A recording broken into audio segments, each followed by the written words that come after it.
There's no mystery. Let's make history with the five. Oh, the strongest. 2 and 3. Add 1 more plus me and do the five. Yeah. We keep it on the floor. And the funk plus 4 and you got 5.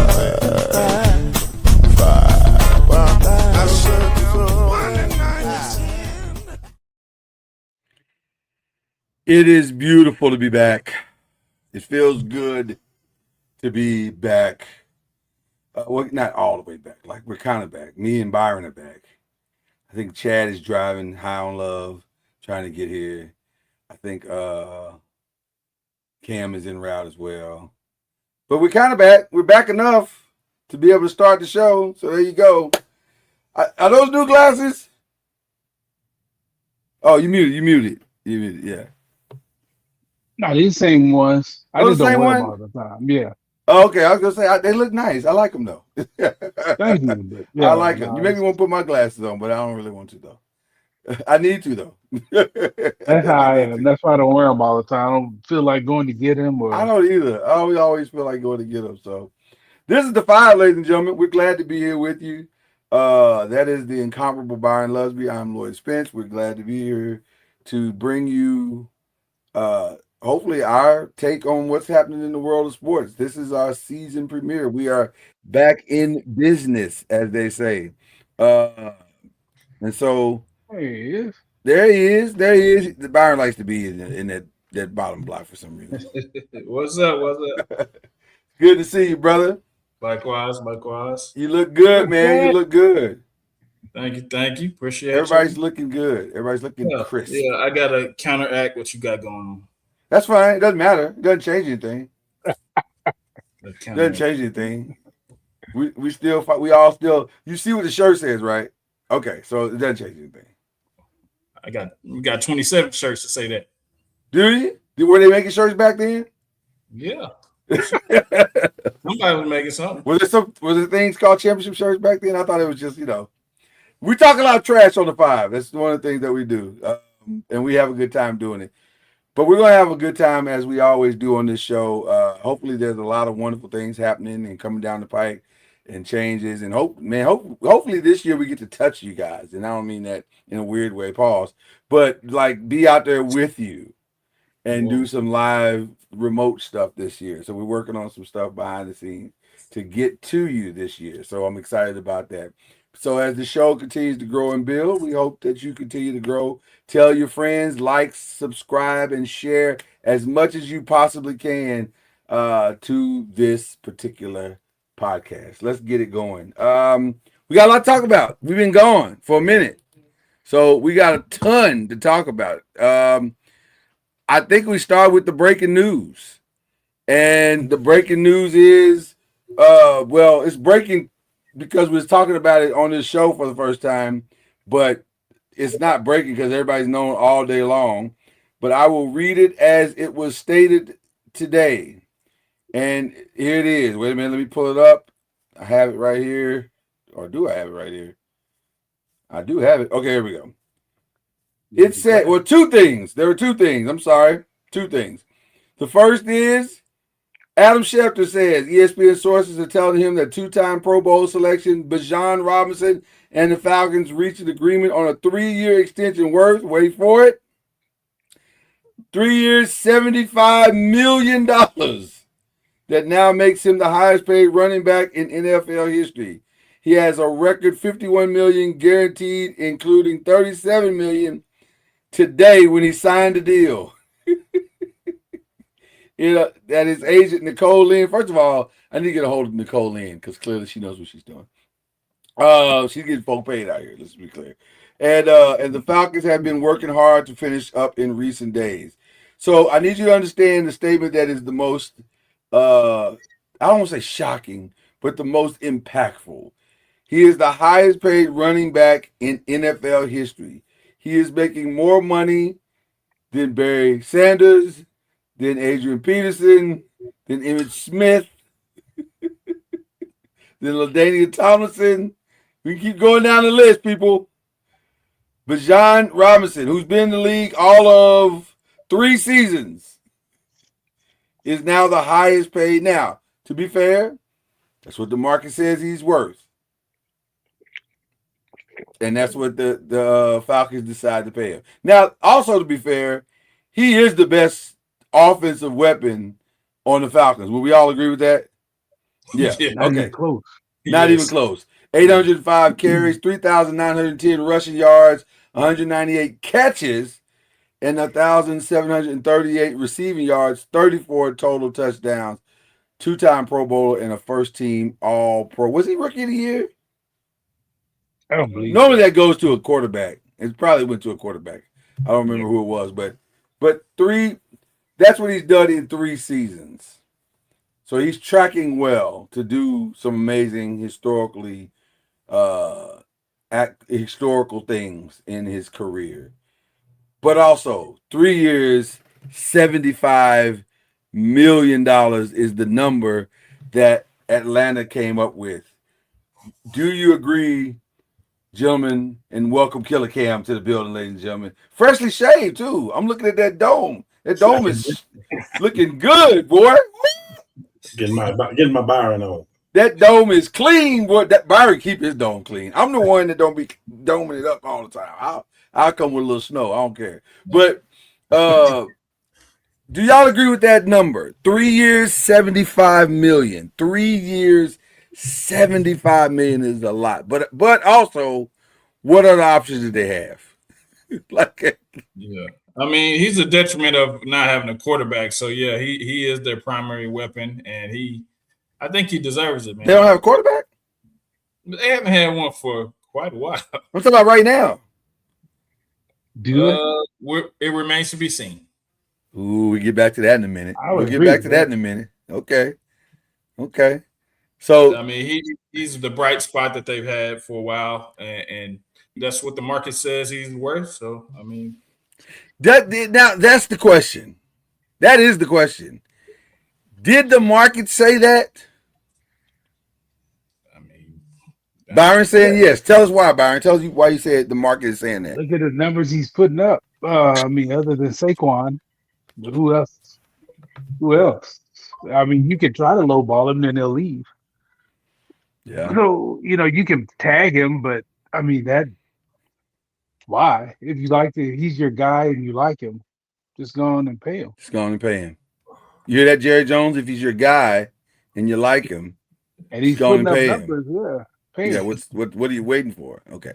Hopefully you got a good cap guy, so when you need relief, you can convert to salary, convert salary to signing bonus, all that other stuff. But I mean, that ain't his problem to work out. That's he's done his part. Yeah, his job is to get the money. Yeah. Cam, is that number all right? You all right with that number? 3 years, $75 million. I think it's kind of steep. I think it's a lot. But if somebody's going to get it, he's the one. He's the one. Yeah. Reset the market then. Yeah, I think for that team though too, because they don't have to pay a quarterback, they're able to do that. Not every team in not every cap situation is like that. Yeah, and they may not have to pay a quarterback for quite some time. Yeah, because both of these guys are on prove-its. Yeah, exactly. Real talk, they're on prove-it. So we'll see. We'll see what happens. I was shocked by the number. I'll be honest with you. I was like, ooh, $25 million a year, Lord Jesus. But also, what's the next closest thing to that? Saquon. I think Saquon's at 5th. He's not that high, is he? Is it where is Saquon at? That's now I got it. Now I gotta know. He signed a 2-year for 41.2. Okay, so they're with 20. 36 in total guarantees. Okay. So yeah, And Bajan got 51 in guarantee, 51 and 37 up front. Yeah. Woo, Yeah. it's a good day. He's worked it. I mean, you pay him to be a running back or a receiver at the backfield. He does both. Well, that's the thing. That's the part that nobody's really talking about. Because we weren't doing that. We weren't paying guys Close. like I would agree. I agree with you. Green Bay and Chicago were getting better. Their window was closed. Yeah. Minnesota's getting better. The Rams, yeah. And the Rams out west. It's gonna be hard. It's gonna be hard for Minnesota. Around Halloween, when that monster come back, it's gonna be a wrap for everybody. You know what's funny? Detroit really is that team that if the window ever opens, they have to go all in because they may not ever get another shot. Because history says they don't get many shots, so they got to go in when the window opens. So I don't think I disagree with that. Fascinating situation, but not the only one that took place today. In addition to Bijan Robinson, yeah. History also said it's dumb to go for it on fourth down all the time too. So yeah, your window's closed because of some of the stupidity. Well, it may be close to the offensive coordinator left. Well, there's a couple of factors now that we're throwing out. Yeah, there's a couple of factors we're talking about now. Can we stay there for just a second? Because where's the tolerance level now, do you think? Where do you think the tolerance level is for ownership for those fourth down failures? Now that you said, like you guys are saying, the window is either closed or maybe quickly closing. Like if it's cracked, if it's closed, if it's open, it's like just an inch open. I think he's open wide. I think he's on the hot seat. I think he's on the hot seat. I would have had them discussions with him. That's been one of the first things I discussed. Like, we can't be this reckless. Like, we don't have the margin of error that we used to have. So yeah, I definitely think we gotta play this closer to the vest, and it's okay to punt. It is. It's actually a part of the game. That's one of the things that Coach Dungy had to, with Peyton. He was like, "It's okay to punt. We're gonna get you the ball back. Yeah. Punt it, and then we'll play good defense." You literally hired a guy who sits on the sideline and his only job is to punt. That's how important it is to the game. So use it. And it's there for you. Be somebody in the box analytically telling you, like, we don't have to go for all of them. Mm-hmm. Like, it's but the analysts say punt in this situation. They don't always say go. Yeah. But the analytical lie is that when you cross the 50 or you get to the 50, it's more advantageous to go for it on fourth down, regardless of what the yardage is, which is insane to me. Because if you're 4th and 11, how is that advantageous? Help me understand. I mean, we haven't seen a team win like this. Ever in the history of football, Cam. Even the Eagles was doing it, and they started punting. Like, it doesn't feel like a smart strategy. I think analytics messed up common sense football. I think that's what happened. I think analytics is challenging all sports because people are doing wild things in all sports. The second deal that went down today, Zay Flowers got a $35 million per year extension. 4 years, $140 million with $108 million guaranteed. That makes him the 4th highest paid receiver in the NFL behind Jackson Smith and Jigba at 42.1, Jamar Chase at 40, Drake London at 35, and Zay Flowers is now at 35. Well, technically Drake London is at 35.25. And then Zay Flowers is at 35. Justin Jefferson. So he matched Justin Jefferson at 35, and CeeDee Lamb is at 34. So just a real quick pivot before we get back to Zay Flowers. Jerry, what are you waiting on now? George Pickens is $34 million. You can't pay him more than CeeDee Lamb, so it's $34 million. That's his cap. Or it's 33.5. It's somewhere in there. This should take 10 minutes. You could probably do this over lunch. So I don't know what's taking so long with that deal. And $90 million guaranteed. Is that enough? So it's gonna have to be. Yeah, it's enough. I mean, The nightmare scenario for Jerry, and then we'll get back to Zay, is that someone else signs a deal that is less talented, if I can say it that way. That's a harsh way to say it, but they're less talented than George Pickens You just said one. and balloons the number. yeah, that's that's correct. Exactly. Yeah, that's what I happened. can think of like 9 or 10 guys that. So you guys agree with Antonio Brown? I think I'm having a hard time putting him as a I'm gonna say no. I don't agree with Antonio Brown. Just a general principle. Okay. I think the number would be 40. I think he'll be close to 39, 40. For George? Yes. No, you can't pay You him. can't outpace CD Lamb. Not if you want peace. When does Jerry want a piece? When does he want a piece? You got to have peace in your life. Smart. Jerry's never wanted peace for his team to the masses. He don't care about that.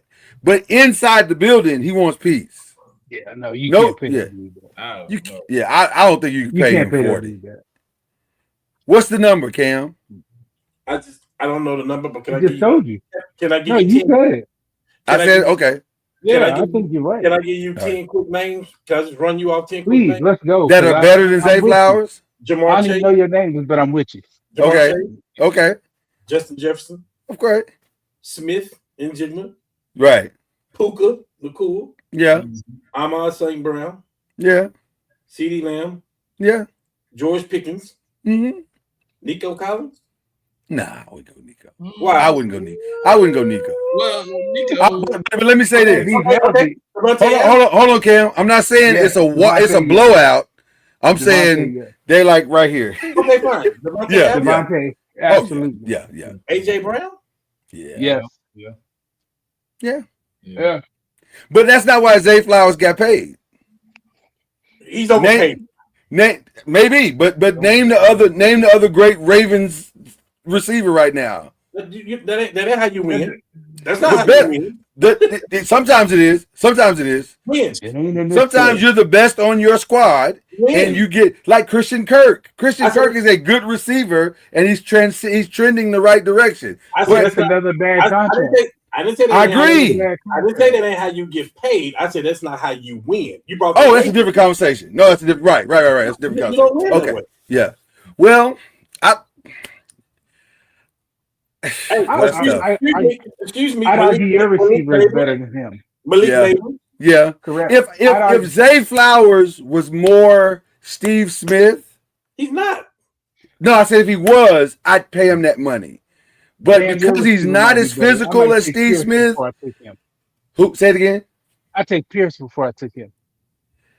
It's hard to argue against that. God, dog. Because Zay Flowers is the one-trick pony. That's the problem. What is his trick? He can sometimes beat you deep. That's it. But you can't sometimes. Too much. Now, apparently that's worth $108 million. Too much, and he was overpaid. You're not paying it for your team right now. Absolutely not. Absolutely not. Absolutely. That might have been one of the reasons why Harbaugh left. He's like, I got to pay this dude $108 million. I'm out. That's not. You're not getting. This is another subject. Byron, this is another subject, but this may be a blessing in disguise for Harbaugh to get out of that mess, in my opinion. I think it is because you're finna be in a competition with the quarterback. And that's not what you want, because now it's a players' league. So, like, the fact that Harbaugh was able to escape that mess over there, I say mess because they weren't seeing eye to eye. Let me go to a franchise that needs me. Yeah. It just depends on what you think of Harbaugh. I'm pretty sure Lloyd ain't arguing about that at all. Hey, we're good. It depends on what you think of Harbaugh as a coach. I'm not. Yeah. I'm not on the Harbaugh as a great coach train. I think it's a vast overpayment, but we'll see. We'll see what. It's a little high. It's a little high. Like the GM, like this could cost the GM his job. I think I can name some second receivers that may be better than him too. That's the problem I'm having right now. That's the problem I'm having right now. I take T. Higgins before I took him. Take who? T. Higgins. T. Higgins. That's another. Yeah. God, dog, you right about that. And we taking Pickens too. Yeah. Who's Chicago's receivers? It's never good. It's never good when you show up to the ballpark to play the 5-on-5 and 3 games go by and nobody picks you. You might be able to hoop, but they're looking at you size-wise and skill-wise and saying, there are guys that I can win with better. Because that's what's happening with Zay Flowers. He does not look the part, and he does not consistently play the part. And so because he doesn't, it's like this feels more like a Ravens panic move. And also, Lamar loves Zay. So maybe this is their way of placating Lamar. Because really, here's the thing.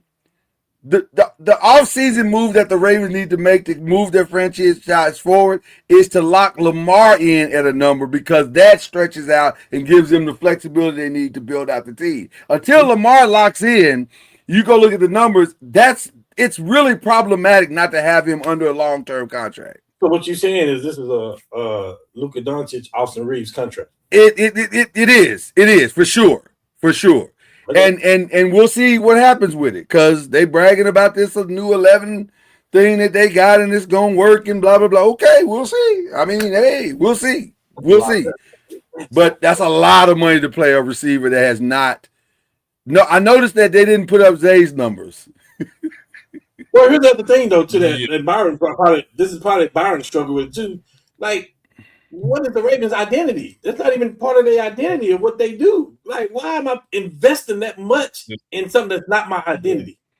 And he's not a number one. Like, he don't make number one receiver plays. Like, if you look at Jordan, he's more Jordan Addison. He's more like Jordan Addison than he is a number one. He's not a number one type dude. Yeah. What's it, chat? I said he's a number one by default because he's on that squad. Right. Okay, and you don't have to break the bank to a default. Well, really, you pay him what he's worth. Well, really, the number one receiver for the Ravens is now a Giant in Isaiah Likely. That's bad. That was their best receiver, and he's not there anymore. So I guess they said, well, we got to have a number one. I'm not gonna swoop that low and say that. Am I wrong? Yes. Okay. So you'd rather have Zay Flowers over Isaiah Likely? I didn't say that. I'm just saying he went their number one. That's all I'm saying. Zay Flowers was their number one receiver last year. I mean, that's clear. By default, not by productivity. Yeah, but you saying by default, but Likely was there too. He was better than That's Likely. what I'm saying. Not by productivity. Now Isaiah, if I remember correctly, Isaiah had a little bit because of injury, had a little bit down stuff last year. But if you look at the totality of the whole experience with Zay and Isaiah together, Isaiah was better. Because that's not their identity. That's the point. But that's the point. You and I are making the same point. I don't know why you're paying him this money.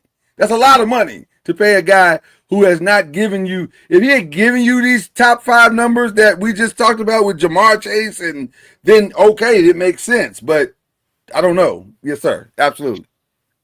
Isaiah Likely caught 27 balls last year. So stop playing with me, man. How many did Zay have? 27 balls. Zay had 27 too? No, he had 118. Let me guess. No, but Isaiah was out injured. He missed 3 games. He missed 3 games. Oh, Lord, stop right now. Just let it go.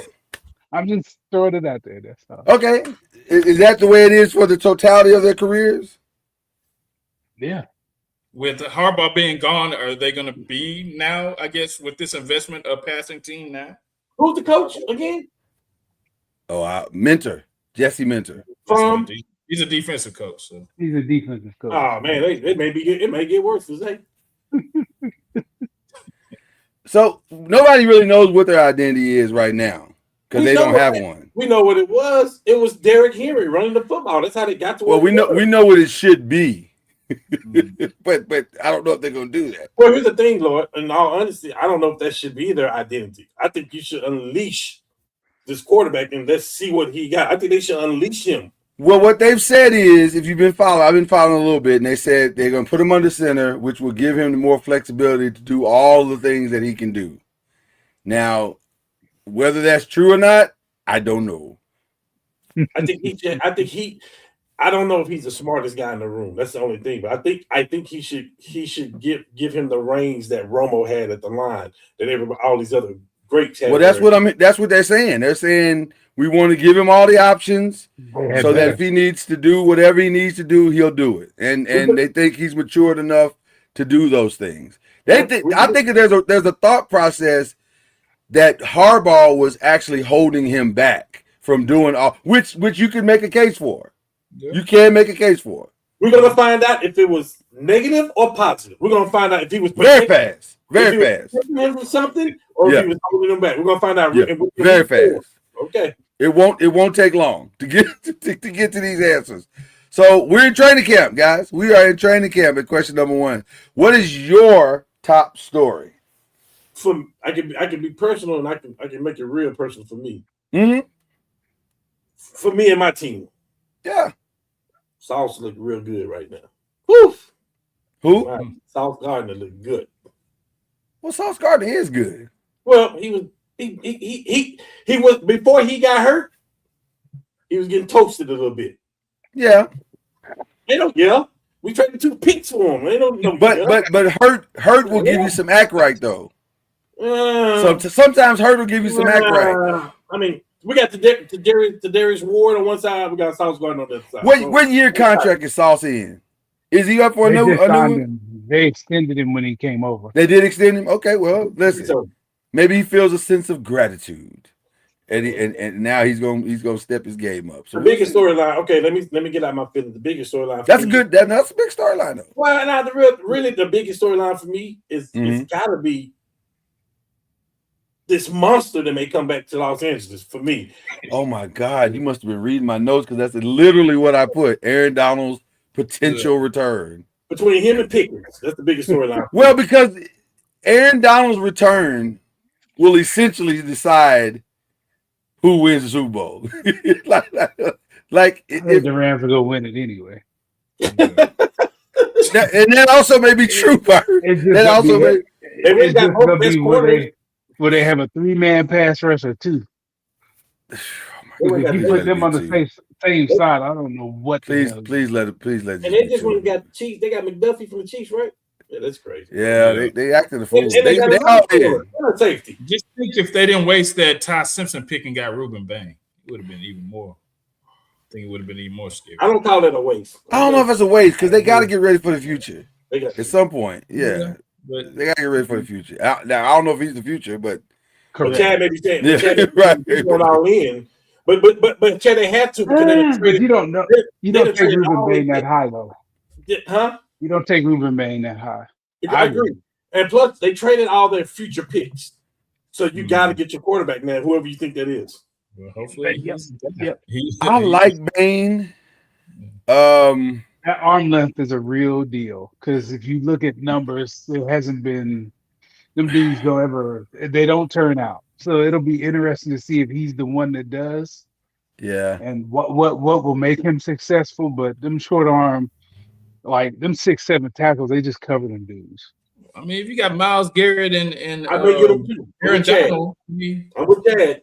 I mean, he was a nightmare. One of the top stories. Since we're here, well, Cincinnati can get tired of him too, because you only get as good as your availability sometimes. And let's keep it gangster. He ain't always available. They had one. We can say that for a few people. But let's stay with this one. But they've invested so much money to make him successful. So if he leaves, then you've got all this stuff you pay for on offense. It's a domino. If he leaves, the dominoes fall. Yeah, then chasing them, they're not gonna be happy. Then what? Yeah. Okay. My thing is the Rams, they're not afraid to trade for a quarterback. And there's a certain quarterback that's disgruntled with his organization right now in Baker Mayfield. At some point, could that be revisited? That's what I'm saying. Tampa Bay going to work that out really quick. I'm tell you that right now. I don't think Tampa Bay has another option. Like, what is their backup plan if they don't pay him? Tampa Bay's going to work that out. Deshaun Watson? They're waiting to see what's going to happen, and then they're I'm with Cam. This is just part of the game that he don't want to play. He'll get a little bit more than the 3-year, $100 million. He'll get a little bit more than that, which he I guess he deserved that for what he's done the last 2 years. So like they'll come with a good number. That's this is part of it though. Yeah. Byron, what's your top story? Let's get through with training injuries. I want to see who comes out healthy. That's the thing. The rest of this stuff we talking about, yeah, that's great. In these preseason games, yeah, everybody looks good. Yeah. There's so many times in training camp, the person that looks good in camp ain't the person that evolves into the guy. Like we drafted a receiver, Levon Brazil. Probably Cam might have heard of him. It was him and Ty, and up from the time we drafted him till the first game, Levon was better. But Ty, when the lights came on, Ty did what Ty does, and Levon didn't do it. Wow. So, I mean, all of this stuff is great, but until the lights start shining, you really don't know. So the thing with me is health. Okay. You know, a lot of these teams ain't deep, and they one injury away from being in trouble. So yeah. you know, who was it that the Falcons' second-year pass rusher supposedly tore his knee up? It's like he's out, right? He's out for the season, right? Yeah. So who can avoid that? Okay, Chad, what's your top story? My thing is the position battles, and also Christian Parker and his new defensive scheme. How is that going to work with the Cowboys? How are they going to be able to pick it up the way that they need? That's your top story. I said position battles. I lit off with position battle, and I turned the corner, and I said, "There you go."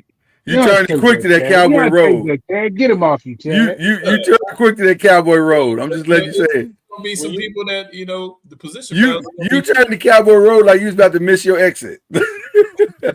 Sometimes you gotta turn, man. Hey, real talk. That is, if you listen to ESPN and you believe ESPN, that's the hottest story on planet Earth right now. Can the Cowboys defense hold up? You gotta wait till the game skill. I mean, they look great in camp. Yeah. Everybody looks great in camp. Everybody's a superstar in camp. Yeah. Like you said, injuries could change something real quick. So yeah. I got a lot of friends out there at camp with them, and they saying that they saying no corners over there are giving those receivers the business. Okay. That's a good thing. That's a good thing. Yeah, it is. That's a good thing. You talked about battles, Chad. Let's talk about some of these QB battles. No, you didn't tell us who yours. No, my Aaron Donald. That's mine. Can I sneak one more in there? You can absolutely sneak in. I count on it because Jason Tatum. You might want to call Patrick Mahomes because I'm not feeling this. It's not worth it to me. I'm telling you that right now. It's not worth it to me. Hey. No way he's healthy. Tom Brady sit down. Tom Brady sat down and was great for another 10 years. I'm going to say I co-signed that entire. I'm looking right in the camera. I co-signed that entire message. This is crazy. Third. Y'all crazy. Y'all are crazy. Way he's healthy. You just got one of the best. You just got one of the best running backs out there. Excuse my language, but did y'all see that big ass brace he got on his leg? That's a clear indication he ain't ready. Yeah, and he's not gonna be ready anytime soon. Hey, let that man do his. At least let him do his year. At least let him do his year. Why are we trying to rush him back? Why? It doesn't make any sense. It doesn't make any sense. And they can lie and say he doesn't move anywhere near healthy. And he's not gonna not Patrick Mahomes. He's not built that way. He's gonna try to be Patrick Mahomes. Listen. Hey, Chiefs. What did Heathcliff Huxtable say to Elvin? Like, I'm not touching that. Like, yeah, exactly. I think y'all crazy. I really do. I agree with you, Ken. I think they're crazy. I really do. Why have sacrificed, like you said, the next 10 years where he could still be Patrick Mahomes for a season where you, by the way, you still don't really have great receivers. That hasn't changed. Hold on. Who's that backup quarterback now? Did they get a backup? Oh, yeah. Justin Fields. Why? Whoa. Why are we doing this? Yeah. I don't know. I don't know, man. I don't know if he's doing it because it's Kelsey's last year and he want to play with his boy or whatever it is. Okay. Was something wrong with my TV? No. Or did Kelsey look just a little bit out of shape? Like he looked a little plump. That's what happens when you get married.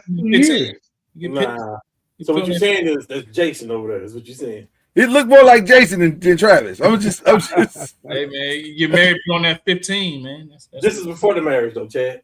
He's been seen.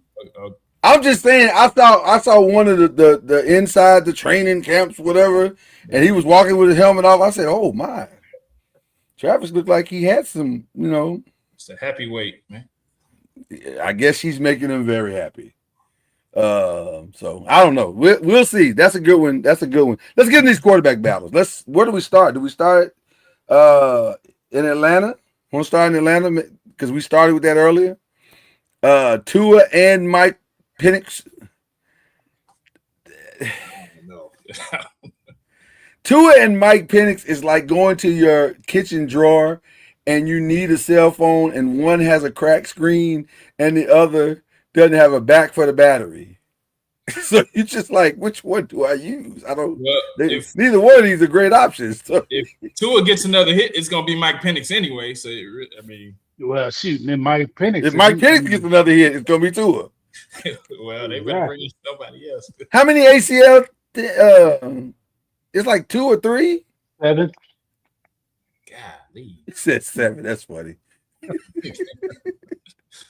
Yeah. Nah, he's had a bunch. Like, I mean, you can't count on either one of them to be healthy. Then, the only other left-handed quarterback I know of is Mike Vick. So would you bring him back so you can have 3 left-handers? At least he'd be available. Listen,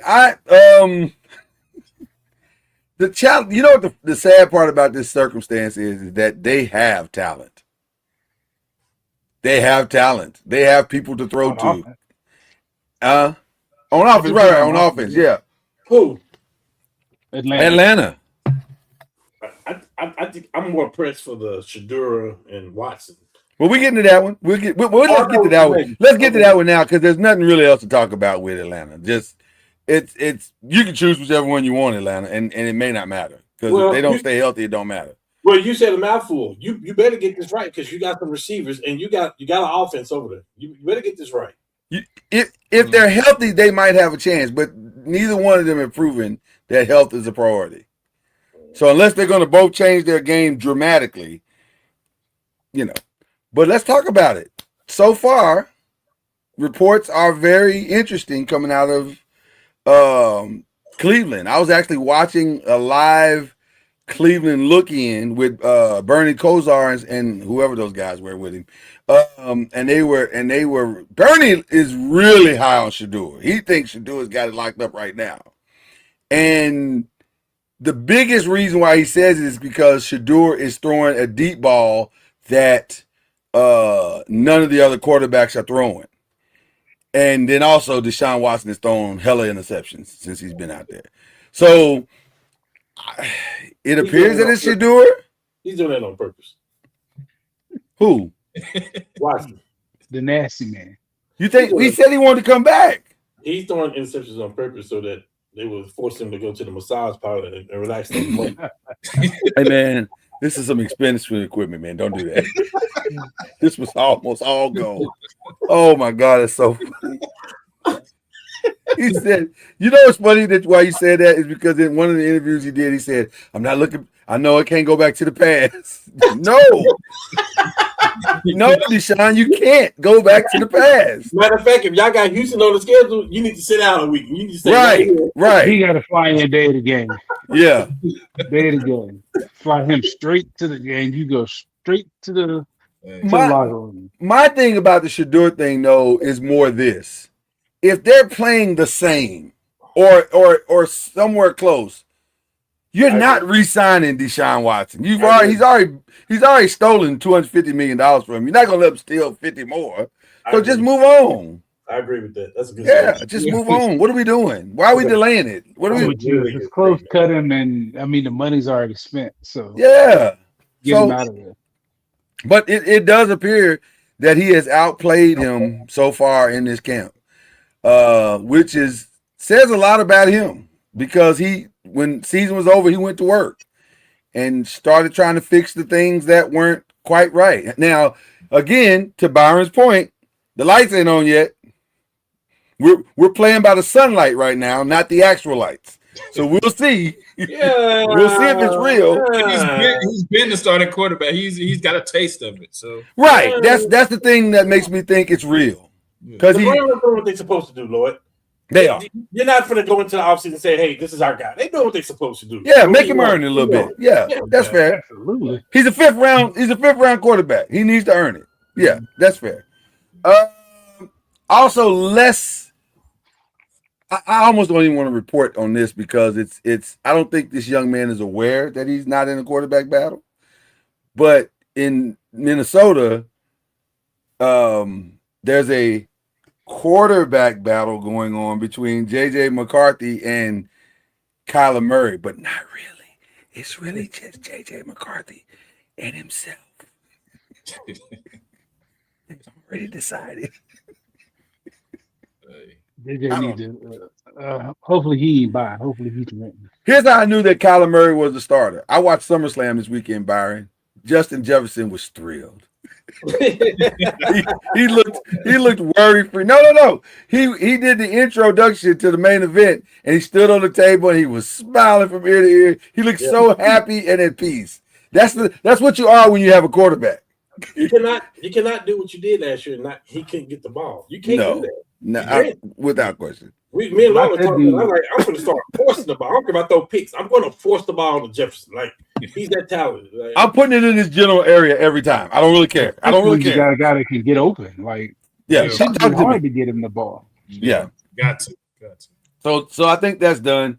The Raiders is not really a quarterback battle, but it is an interesting quarterback situation. It's not because the reason why I say it's interesting because how long, if you're the Raiders, do you wait to put Fernando Mendoza out there? That's the real question. When do you think he can handle it? Okay. When do you think he has enough grasp for the offense to get you through a game without getting himself killed? Unless some kind of way, which is not far-fetched, that the Raiders are winning. If the Raiders are winning with Cousins, they come out the gate 4-2. You can't. Then he doesn't play for a while. The only person we saw make that change was when they took Justin Fields out and they were winning, and I'm like, right, that didn't make sense. Yeah. They're losing. I give it to week 4. No, if they're losing, and also it depends on how they're losing. If they're like getting jolly stomped, then you move on quick. Don't waste time with it. Yeah. I disagree. If you're getting beat to death, you pay Cousins to take that butt whooping, and you save your rookie from getting beat to death. I like it. Somebody made the statement the other day that the Steelers have a quarterback battle for the second spot. Their backup quarterbacks are Mason Rudolph, Will Howard, and Drew Allar. My humble opinion, they don't have a second quarterback. I mean, it would be Mason and Rudolph. A bunch of boo-boo. I think they just need to go find somebody. I think they just need to wait until whoever cuts whoever and bring that person in, and that would be their starting quarterback. Yeah, a bunch of boo-boo is what. Yeah, don't go with none of that. That's not a backup. That's not a back thing. So anyway, any other quarterback battles that I'm missing? Okay, then let's move on. I apologize because I didn't get a chance to. I'm saying this publicly. I didn't get a chance to clarify this question because it was early in the morning when I typed these. But when I said most to prove, I was talking either a team or a player. So you can do one or the other or both. Who is the team or player with the most to prove? This is easy for me. I want to hear what y'all say. I got 2. Okay, go for it. Mine is on the same team, and the player in the team is on the same thing. Okay. Whoever wants to go first. Lamar Jackson and my man in Buffalo. I got the same thing. I got y'all Buffalo on the clock. Y'all are on the clock. Yeah. Because I'm tired of hearing Josh is the greatest thing in the clock, bro. And he got his coach fired. Okay. Well, actually, they both did. They both did. Yeah, for sure. Yeah. Let's go. What you got? My love for Lamar is not hidden on this show, but also facts. It's time. It's time. Yeah, definitely. You can't be forcing coaches out and then not win. It's time. especially last year. It was set up. I mean, Mahomes is out. Mm-hmm. He got There was a clear second-year path. quarterback in New England. There was a clear And path. Drew Lock Yeah. in Denver. And you can't get neither one of y'all get past neither one of them. Yeah. Yeah. Okay. I'm gonna go a different route. You going to Pittsburgh? No. I There's know. nothing to prove. They're not winning. They're not winning. I think the player with the most to prove, as crazy as this is going to sound, and I don't think he can prove it. I'm going to start by saying that. I think it's Jaden Daniels because he came out the gate on fire. So is it real or just an alignment of the stars that worked out in your favor? Now, him not being able to prove it may not be his fault because they may not have any pieces to do it. But he needs to at least get back to what he was. So that's one of my players. And then, of course, the other is obvious, Caleb Williams. They won a lot. Come on, Cam. They won a lot of one-score games. And now he's the second coming. He's the second savior. Him and CM Punk are the second saviors. So is it live or is it real or is it not real? Can I go back to something you said earlier? 100%. You talking about who? You talking about you talking about the Raiders? You talking about how did they lose the game? You talking about there's a lot of 1-point wins. Those a lot of those games was Caleb Williams bringing that team back. I agree. So what does he got to prove? Well, the reason why he had to bring them back is because while he was dynamic in the clutch, when you look at the numbers, it wasn't great in the intermediate routes, in the shorter routes, in the simple routes. He was not great. So he's got to show that he can not just be clutch when it's time to be clutch, but he can go make those other throws as well and not get into these 1-point scores. It wasn't great. It wasn't bad either though. No, it was lowest in the league, if I'm not mistaken. No, you do your homework on that. That can't be true. By the way, the guy threw for almost 4,000. Is it 4,000 yards? I don't know if it was 4,000. Was it 4,000? Close to it, yeah. He almost threw for 4,000 yards. Is that right? I think so. We have to look that up. But keep talking. It's too many other quarterbacks, the Daks of the world. You're talking about something to prove that you would think you would say Caleb. Listen. We talking about the team and the player. We talking about Detroit. We talking about them being on the hot seat. Where does Caleb, a third-year quarterback, comes and play? The only reason I'm saying he's got to do it is because of how far they went. Jordan Love, you got every weapon there has been in the last 3 years. These people got something to prove. Well, listen. If we're being fair, the question is probably unfair from the start because there's a lot of people that got something to prove. Mm-hmm. So you're 1,000% correct in that regard. I don't think Caleb has nothing to prove. I don't think the boy for Tennessee got nothing to prove. He's made strides. Oh, I don't think he has anything to prove. Yeah. Well, oh my God. Okay. Well, Cam Ward ain't. What do they have other than Cam Ward? I'm saying he has nothing to prove. Now, no, I agree with you. But we're talking about CJ Stroud. Yep, he got hot one game. I was gonna sneak him in. CJ Stroud has something to prove for sure. You're on the clock, boss. I don't disagree with anybody you've named. I don't include Dallas because they go to the Super Bowl every year according to them.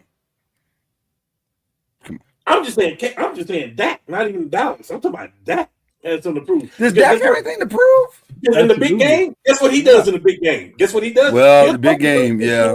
That part, you're right. You're right. Yeah, the big game. 20, but in that last drive that you need. He in the same boat with Lamar and Josh Allen. So so let's list them. Who are the teams that if their quarterbacks don't get them over the hump this year, you got to start taking a hard look at that position? Well, I ain't gonna say that because if I'm Dallas, I'm not moving Dak. Yeah. If I'm moving Dak, you got to show me somebody that's better. That's right. Well, that's why I'm asking the question. Is there anybody of the three that we mentioned, and we'll throw Jordan Love in there? Who else could we throw in there? You can't give him all that money, so he ain't. Well, what I'm saying is it the quarterback's issue? Is it their fault if they don't make it? Not just it ain't just. I don't think it's all their fault, but there's no top 15, 20 quarterback that you're gonna be looking to move like that. Now the people that has moved right now is because of injuries and stuff like that, but not no good quarterback is moving like that nowhere. Okay. And just because you had the most approved, it doesn't mean you're bad or they're going to get rid of you. It's just you need to show up. You show up, yeah. Mm-hmm. Excellent. CJ Stroud. Yeah, I just on that whole team. Well, you know what's funny? Out of all the teams we mentioned and all the players we mentioned, you know who we didn't mention, and this is very true. The Rams. They were the ones that pushed all their chips to the center of the table. They have no chips left. Yeah, but that dude balled out. I mean, he played well last. I agree, but again, they've leveraged everything. F them picks. But he played. It wasn't his fault they lost last year. It was that's not what I'm saying. I'm saying the question is who has the most to prove? The team that went and got rid of all their picks and went and got Myles Garrett and went and got OJ McDuffie and convincing Aaron McDonald to come back and have no first round picks till Jesus returns. And they got a quarterback that's probably going to retire after the season. This is it. Hey, man. This is it. Caleb Williams was 60 yards short of 4,000 last year. And he 27 touchdowns. Which makes him he's got to be, if not the all-time, that's got to be the best. I don't remember a quarterback playing better than that in Chicago. 27 touchdowns and 7 interceptions. Yeah. Yes. And he's at a new. Yes. What is his QBR? What is QBR? No, I think it's 58.2. Yeah, but he's learning a new system and had a new coach. So I agree. Those things I'm not arguing. I'm saying he's got to keep going that way. He's doing great. He had a great season. It was an outstanding season. Now let's take the next. Now everybody's going to be. I'm telling you. And the thing that makes it interesting is that they get a harder schedule this season. In fact, if I'm not mistaken, I think they have the hardest schedule. So the margin for error is tremendously shorter than it was last year. But was it him or was it the whole team outside of him? Yes. The answer to your question is yes. It was everybody. It's not just Caleb, but also you can't have 7 interceptions. Just like anybody, you can't have a lot of interceptions. Wait, hold on. That is great. Are you serious right now? That is fantastic. I mean, yeah, 7. I mean, that's not. Some people had 12. Peyton had years where he threw 7 in like 2 games. What was his QBR last year? 58.2. The grand scheme of things, 7 and Patrick Mahomes was a 68.5. Okay, that's not too far off. So we're talking about one of the greatest in the game last year. Okay, I'm not saying. What are you measuring by? Like, what is your measuring stick to say that he's on the seat? Like what? Like what? Hold on, Slappy. I ain't said anything about no seats and all that stuff. Okay, well, not seat, but for right. To prove or whatever. Like where is he at on this? I think he has some things to prove because everybody does. Everybody does. But what I'm saying is, I know. What I'm saying to you is this, and I don't think I'm wrong. When you have a season like he had that was so dynamic and so magnanimous, and everybody's singing your praises because you had all these fourth quarter last minute comebacks. The expectation is now, it's like Jaden Daniels. Jaden Daniels took his team his first year to the NFC Championship game. So you come into the next season with the expectation of, if he got to the NFC Championship game, the only another step after that is the Super Bowl. Same thing for Caleb. There's no difference. You got him as far as you got him. Now you got to take him further. Jaden Daniels took a step backwards before the injuries. He took a step backwards, though. That's my point. Caleb has progressed every year. Caleb has progressed. He didn't take a step backwards. I think you're under the impression that I'm saying something negative when I'm not. No, I'm saying that the prove it is, can he keep it going? That's the thing. Can he keep going forward and build on the weak things that he had in his game from last year, turn those negatives into positives, and now all of a sudden you become what everybody said you were the number one pick. So but when you say that though, You asked the question to say which quarterbacks have the most to prove. I think that I said which teams or players have the most to prove. Before we say Caleb, Yeah. I'm pretty sure that we can all agree with about maybe 10 other quarterbacks before we say Caleb. Based off of what he's done, we can name some other Wade quarterbacks. Start with that. Well, we already named all the other ones. I was just trying to throw some. I was just trying to throw something else in there. Okay, you was throwing a fact. Okay, I got you. Yeah, do you not know how this TV show works? My fault. I'm just trying to keep it real. No, we are keeping it real. We are keeping it real. Okay. Kyler Murray got something to prove. Caleb Williams don't have nothing. Kyler Murray, you know what? I didn't even think about Kyler, but he might have more than Caleb. Yeah. That's gonna be an interesting division. That's gonna be a very interesting division because you can make a case that every quarterback in that division has something to prove. Did you just say maybe? No, I'm saying you could make a case that everybody in that division has something to prove. Everybody. Kyler, Caleb, Jordan, Jared Goff. Y'all done already closed Jared Goff's window. He was the MVP candidate. They sucked when he went to the playoffs. Yes, he had something to prove. That's what I'm saying. Record, they lost in the first round. Yes, he had something to prove. That's what I'm saying. There's so many quarterbacks we can name before we even think of Caleb. That's crazy. That's gonna be a tough division. Gee whiz. And you know the worst part about it is they're probably all at the same place, team-wise. Which means they're probably gonna beat each other up and split games. So now all the games outside of the division become that much more critical. Who's this? No, man. No, go ahead. The starter in Miami, the guy they just promoted, got traded over. Malik Willis. Malik Willis, yeah. That's something you have to prove. When they traded for you and made you the starter, you got something to prove. Like, I don't know. I feel you though. I feel you. Shout out to Oklahoma though. All right, NFL superlatives. Who has the scariest division? NFC North. Ooh. Talk about it. I'm going a different route. Those teams are all of those. I think they're all three. Three of them probably make the playoffs in that division. You're giving them three? Yeah. Yeah. Okay. Three of them will be in the hunt. Absolutely. Green Bay. Minnesota. That's what you got to check. Absolutely. Either that and the NFC East. Either one of those. No. Hell no. No. You picking to stop that shit. Sorry. It's fine. I've already said that, so we're fine. No. I think the West. It's not the East. It's the West. You got San Francisco over there. You got Seattle over there, and you got the Rams over there. Like, come on, y'all. Like, we know that. I don't think San Francisco. I think San Francisco will do that. I would say that I'd put them in where we would in our third question, which is the strongest, is the NFC West. What was the question you asked? I took that back. No, what's the scariest? Scary. Oh, okay. I would switch mine. Yes, I think he's right. The West is scarier. I think the toughest will be the North. Just because strongest. Yeah, you're gonna have Aaron Donald and that other maniac.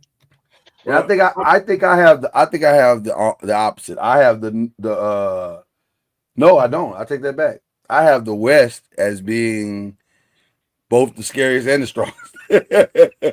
Well, so I don't want to. I said what I said about Patrick Mahomes, but I'm never going to count that guy out because we've done it before. Well, you can't.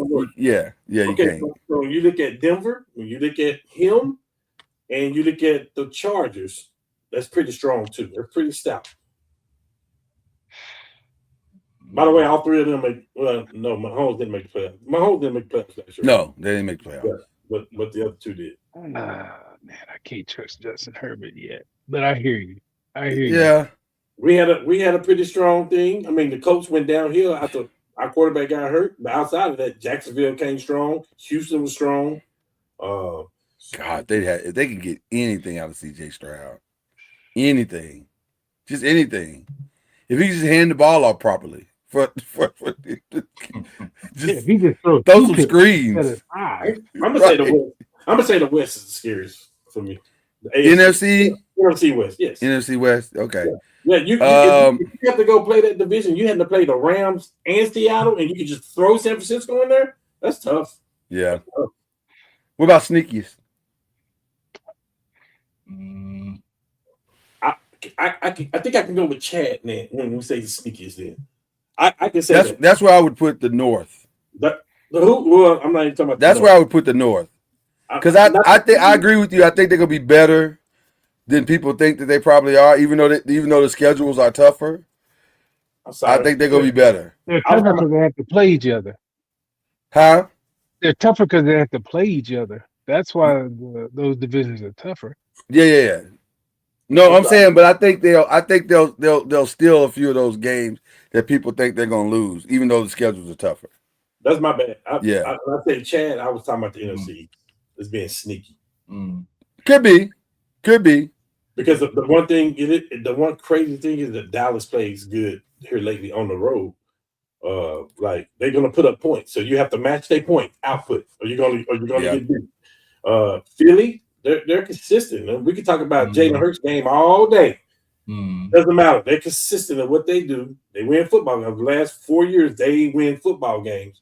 And then the Giants, I think the Giants are going to be really good. I don't know why people are so down on them. I think they're going to be good. I personally think they're going to be good. Yeah. I look at the Eagles, and the Eagles are interesting to me because I think they're going to be as good as much as they get back to the identity of run first. Like, you can't not use Saquon Barkley. That's crazy to me. No, last year wasn't crazy. They lost three offensive linemen. They lost 2 All-Pros. Well, and I hear you, but that's what now they have them. So now let's get back to what we do. If you lost Eric Williams, Flozell Adams, and whoever else on the Cowboy team, Emmett's not getting 1,000 yards that season. I agree, but I'm saying now you're healthy. Let's get back to what we do. Yeah, I don't think they can win putting the ball solely in Jalen's hands. I don't either. Yeah. I don't think the Cowboys should do it, putting it in Aikman's hand either, though. Like it's that goes a long way for a lot of teams, right? I get it. Well, especially with the teams that have such dominant running games, which is what the Philly has, and you got a quarterback that can run the ball. Not that you need to do that a lot, but still, it's a weapon. So, what's the weakest division? The weakest division is South. AFC, maybe the NFC South. I would say AFC South. NFC South. Yeah. I mean NFC South. I'm sorry, NFC South. Yeah, for sure. That's every 75% of the quarterbacks you don't know what you're gonna get. Tampa Bay won. The only one last year, didn't it? I was gonna say the only one that you kind of know what you got is Tampa Bay. Yeah. I mean, Carolina was trending up at one point. They almost won a division with a losing record last year, didn't it? That's what I'm saying. The only one you know that you got is Tampa Bay. Now, I don't love the. They got knocked off by Carolina. I don't think we know that in Tampa Bay either. Well, okay, but of the 4 quarterbacks, who do you trust more? You trust Baker Mayfield, don't you? They had a lot of injuries last year too. I do, but we're talking about the team. We're not talking about the quarterbacks. Well, but you go as your quarterback goes. At least that's been my experience the last 10 years. Well, we were just talking about Saquon. We were talking about Saquon. We weren't talking about Jalen. Like, I hear you. I like what Carolina's done the last 2 years too. I do too. I want to put my faith in the quarterback. I want to in Young. Let me see it one more year. Well, he was playing for his life. He was playing for his life last year, so that's a different type of play. But he pulled it together. So got him a receiver, and look what he did. Yeah, he pulled it together. So we'll see. We'll see what he does. I don't like calling the AFC South the weakest, even though it might be. I don't like calling it that though. But it might be though. I don't know. It's by default for me. I don't know who else will I put in front of Yeah. Yeah. I mean, there's no other choice at this point. I'm not picking against Baltimore and Cincinnati. Pittsburgh is always in the mix. They're going to be over 500. Like I can't put nobody else. But the AFC East might also be weak as well because it's really the Bills and the Patriots, and the Dolphins and Jets ain't ready yet. True. So Yeah. I don't know. That's a tough one. It is a tough one. That might be a tie. Yeah. That might be a tie. Yeah. All right, let's hit it. Let's talk some rookie noise. What quarterback will start the most games? Rookie quarterback. It's got to be Fernando, right? No, I don't know that he plays. You don't know that he plays. No. Ooh. I don't. Like Cam said, if they're halfway winning, if they're 8-8, why would you put him? Why would you put him in?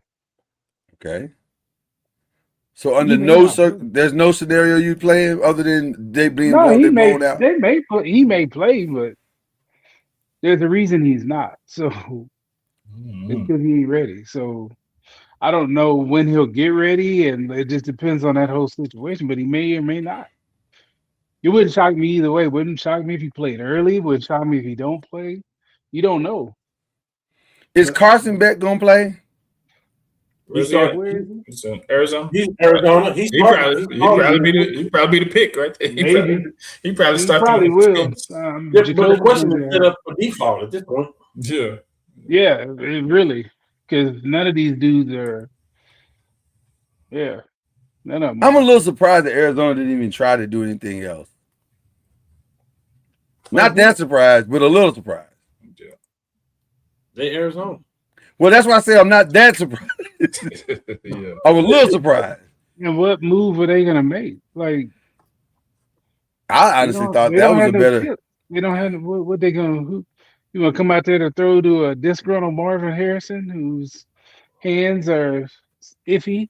I'm shocked that his hands are so bad. Yeah, I saw that video. I was like, yeah, I'm beginning to think he's adopted. Like, for real. No, Reggie Wayne looked like that. Reggie Wayne for 2.5 years. Reggie Wayne did the same Reggie thing. Wayne, yeah. Some people go through that and then they figure it out. What I'm saying is, I'm beginning to think he's adopted because I didn't see this with Marvin Harrison. That's what I'm From his saying. daddy. You're saying He's not stunting like his daddy. He's not. I think Tyler leaving will be a benefit to him. Who? Kyler leaving will be a benefit to Marvin. Oh, okay, yeah.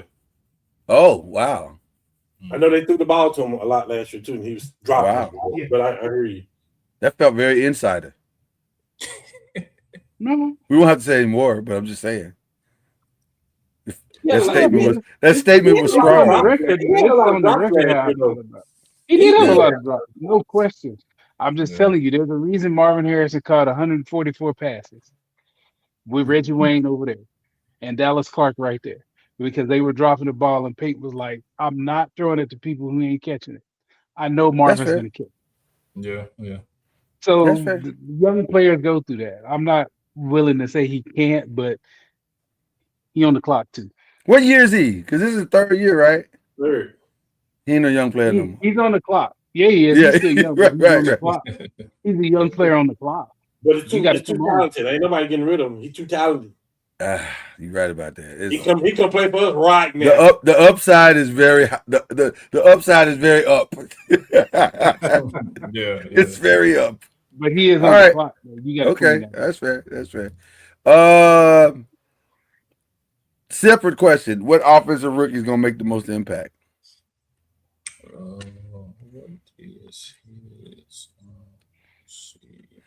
I do like Carnell Tate with Ward. I think by the middle or second half of the season, they'll start to figure some things out. It's gonna take them a minute, but I think they'll get it. I don't know. It'll be somebody. It won't be none of the high picks because they're usually on bad teams. So maybe the quarterbacks aren't going to play a lot. Maybe Jadarian Price, maybe in Seattle. Who? Maybe Jadarian Price. He's in a good situation. Touches. And he's going to be behind somebody. Yeah. Was it Charbonnet? Is it Charbonnet? I don't know. I think it's. I don't Isn't think Charbonnet off injured though? Yeah. I mean, I don't know that Love has enough in I Arizona. think hands down, I think it's Jeremiah Love. I think Jeremiah Love's gonna get his brakes beat off That's of who him. if I had to bet on somebody, that's who I would bet on just because Mhm. he's really good. I just don't know what they have. I think he's help gonna have him an out. Ashton Genty type first season. Yeah, they're gonna stack the box for sure. Because with all due respect to Jacoby, I'm sure he's a fine man, but he has not proven that he can scare anybody. But if Marvin catches like 4 balls, if he catch a couple of deep ones, then it'll loosen Then up. it'll open up. Then Jeremiah can have a day. Yeah, I agree with that. Marvin's got the talent to do it. So Mhm. It's if I had to there. bet It's definitely money- there. If I had to bet money, I'd say Love. You say Love, okay, all right. If I had to bet, Yeah. put an asterisk on. What about the other side of the ball on defense? Woo, this one's easy for me. Woo. Well, go ahead. I want to get somebody else here first, though. I want to see him crazy. If I believe everything that's coming out of our camp is going to be Arvell. Yeah, because they got him in the mix, and it's kind of funny because of course you're gonna say Arvell Reese. Well, but that's what's happening. Like they have. I'm gonna tell you something. I'm still not 100% sold that Kayvon is gonna make the roster. Like I can still see, and they're saying all the right things. Harbaugh saying he loves them and they get along and this, that, and the other. I hear what you're saying. But every reporter in New York and New Jersey are saying Arvell Reese and Abdul Carter are wrecking shop. Burns is not leaving the field. Tremaine is not leaving the field. Everybody can't play.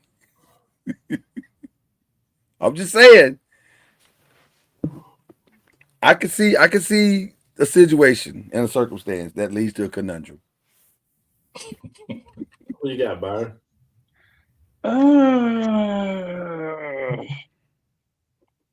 me think. You loved Bailey. Yeah. I do. Yeah. You loved Bailey, I remember. I did. I do. I don't know. Only problem is he went to the Jets. There you go. You're gonna be on the field a lot. Yeah. A lot. I like Ruben Bain over there too, though. I do too. I like Bain. I like Bain. Oh man. If I had to pick, we'll pick an edge rusher. Oh, I went a different route. Woo. I think I know who you're picking. I'm gonna take the Sooner. I'm gonna take R. Mason Thomas. From what I've heard. From what you've been hearing. Okay, who you going with, Cam? Whoever Chad going with. I do it. Yeah. Well, Chad's going with a Cowboy. He's going with Caleb Downs. Yeah. Yeah, I am. I am. Me too. That was easy. That was easy. For the defense to be better, he has to have an impact. He has to have. Well, for him to pressure on a rookie, ain't it? For him to be, that's too much, Chad. Well, I mean, okay, the secondary rookie safety who wasn't a ball hawking type. I'm saying the secondary has to be. He wasn't a turnover. But he's not a cover. Yeah. Yeah, I mean, well, secondary linebacker, whatever they're going to use him as. I mean, yeah, that's on your D line though. Your D line got to put pressure on the quarterback so that he can make moves like that. Wherever he play on the line, wherever he play on the field, he still got to make an impact because he's a first round pick. Question to my Oklahoma guys: what was Roy Williams' original position? Safety. Doesn't Caleb remind you of Roy Williams? Not in the Wait, only in this regard. Roy was never a cover guy. Roy had instincts. Roy had. Well, that's what they say Caleb got. Roy was great. Roy was great. Roy turned the ball over. I'm just saying. I'm just saying what the scouts Roy say. Turned the ball over. Roy turned the ball over. He doesn't turn the ball over. Okay, so then so with all these people that are saying Caleb is going to be this impactful person, impactful at what? I never. Yeah, that's the question I have. Impactful at what? He doesn't cover. He doesn't create turnovers. He closes decently. I think his overall IQ puts him in good situations. I get that. To do what? I agree with that. To make the play. We can only go off Ohio State, who had the best defense in the country, and he was the main reason why. Okay. He doesn't turn the ball over though. He'll make He doesn't. plays. Well, What if he plays doesn't did he turn, make in college? Point to a game and a play that he made in college. I don't watch Ohio Point State. to So a that's game and a play. That See, was with safe. Roy That was Williams, I very can go to safe. the OU Texas when Of he course, made. yeah, of No, no, course. no. we're I'm bringing just that up. telling you. No. There's a big difference. He made when he jumped over the pile, he made the Superman play. He made the tackle on the kickoff, and he intercepted the ball all in 3 plays. Talk about Roy. Yes. Yeah. Name a game that Caleb Wood that Downs did that. But nobody's arguing and saying that. But the reason That's why what I'm saying. Like what like Ed Reed, you can pick tons the guys that turn the ball over that make a difference in safety.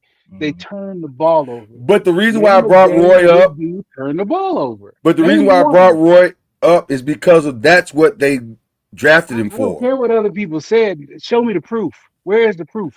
Well, I'm not. he gotta get Well, on the field. right Show now me- you preaching show to the me choir. in Right, college. Show me in college where he did it. It was, well, right now you preaching to the choir. My Show me point one was game where he turned the ball over twice. so basically every team in the NFL had him on top of their board. I'm not that's not what I don't care what I understand what you're saying. I'm saying my opinion on it. My opinion on it. Okay. That these people are way smarter in the room than I am. I'm just saying it's a reason. are they? Yes, it's a reason why they had him that high on the board though. Now I understand Ohio State had the #1 defense. And it was a team thing. It was definitely a team thing because they had freaking all pros all over the field. Now, the year before, the whole team went to the NFL. So they brought a few people back, but they had a lot of new people on their team too. But their defense still was that stout, and he was the drive of the defense. Like we can say that he ain't make no plays, we can say he didn't have no this, that, whatever. People was avoiding them. It's up to Krista Parker to put him in best position to make plays. Whatever that's going to be, either by the line, or side to side, whatever.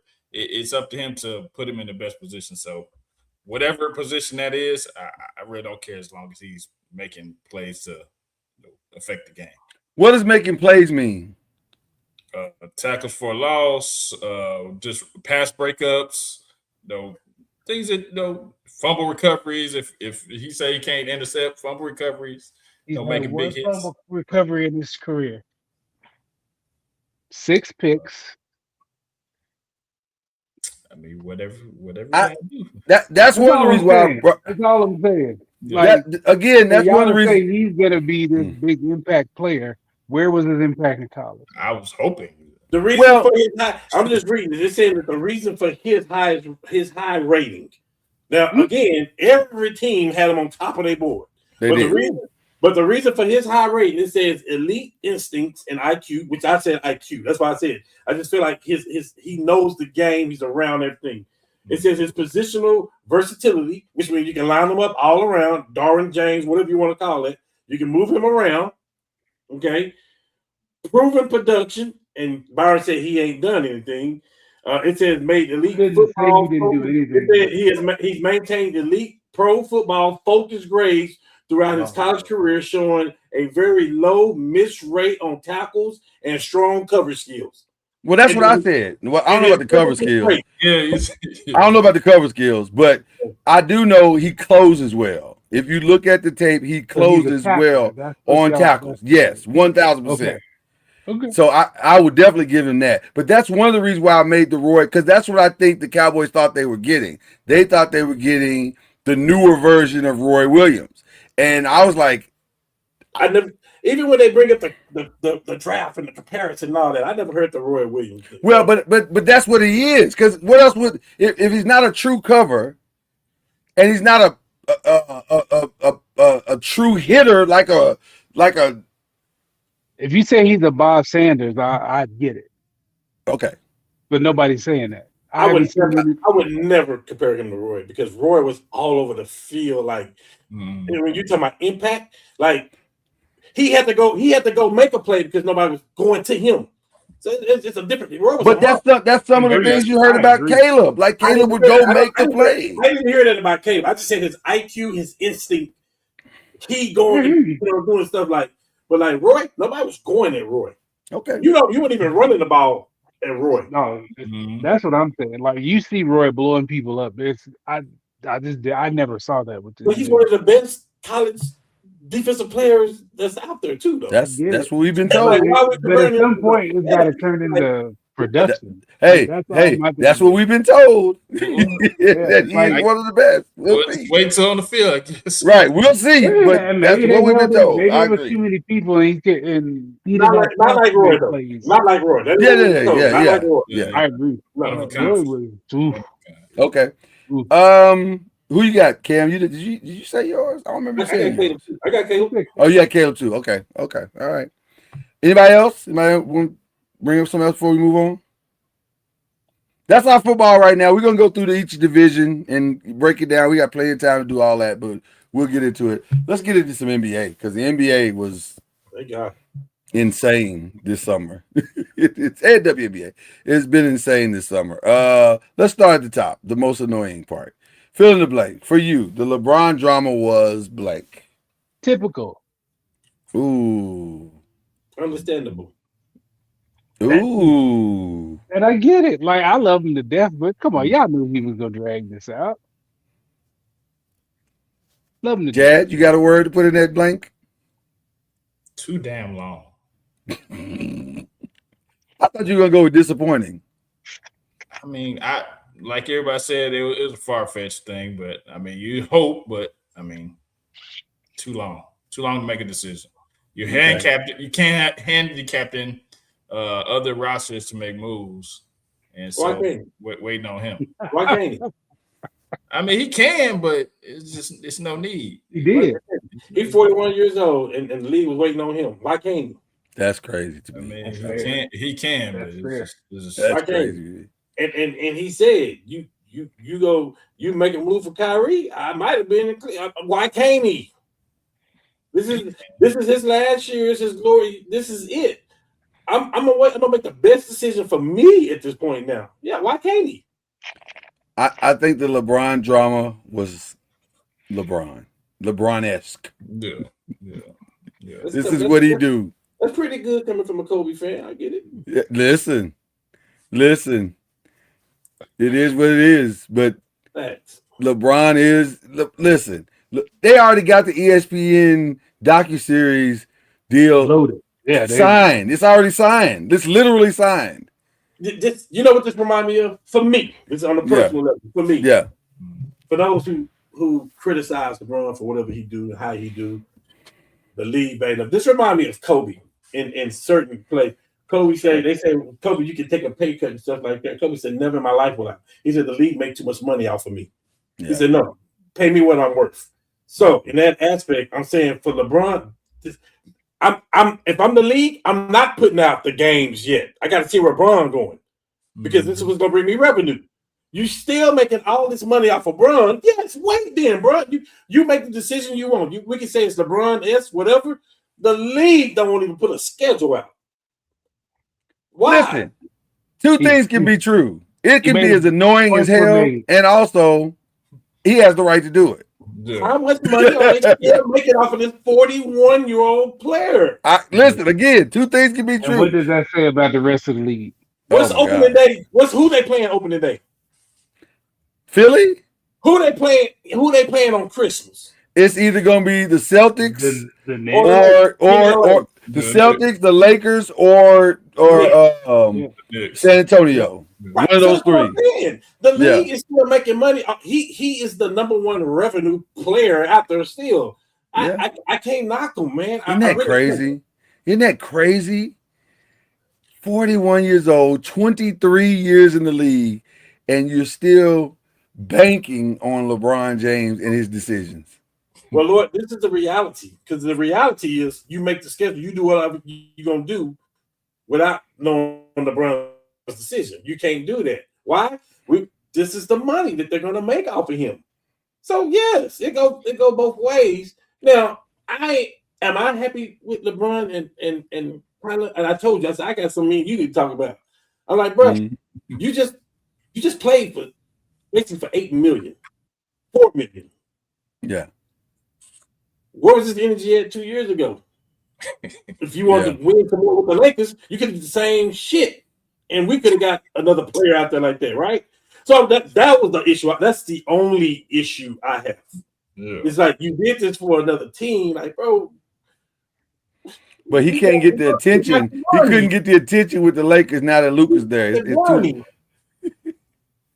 Now, why you coming for Bronny? Bronny ain't done nothing to nobody. I'm just saying, we did that for you, bro. Like, God dang. You know what I'm saying?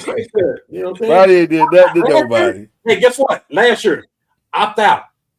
Let us put a team together, and then you sign for the same thing you just did. What's the difference? I just think LeBron is gonna always be LeBron. My only thing was if Rich Paul wanted content, why you got to convince your man to do this? I don't. They had a month's worth of content on that Max Kellerman podcast, just solely on LeBron decide what he was gonna do. Well, they was playing in our face with Bob Myers on there and all that. No, they weren't playing in my face. My team has already made its decisions, Chad. They were playing in your face because you're a Warriors fan and you were counting on them. Now they're playing in the fans' face. Well, here's the thing with that though. We can say that all we want about Bron taking time and all that stuff. The reality is Bron is not in Philly if Brown is not there. 100%. So he is waiting to see what teams are doing. I don't blame him. And in the best scenario, and Lloyd, me and you talk about this, it's some dogs over there. Listen, that brings us.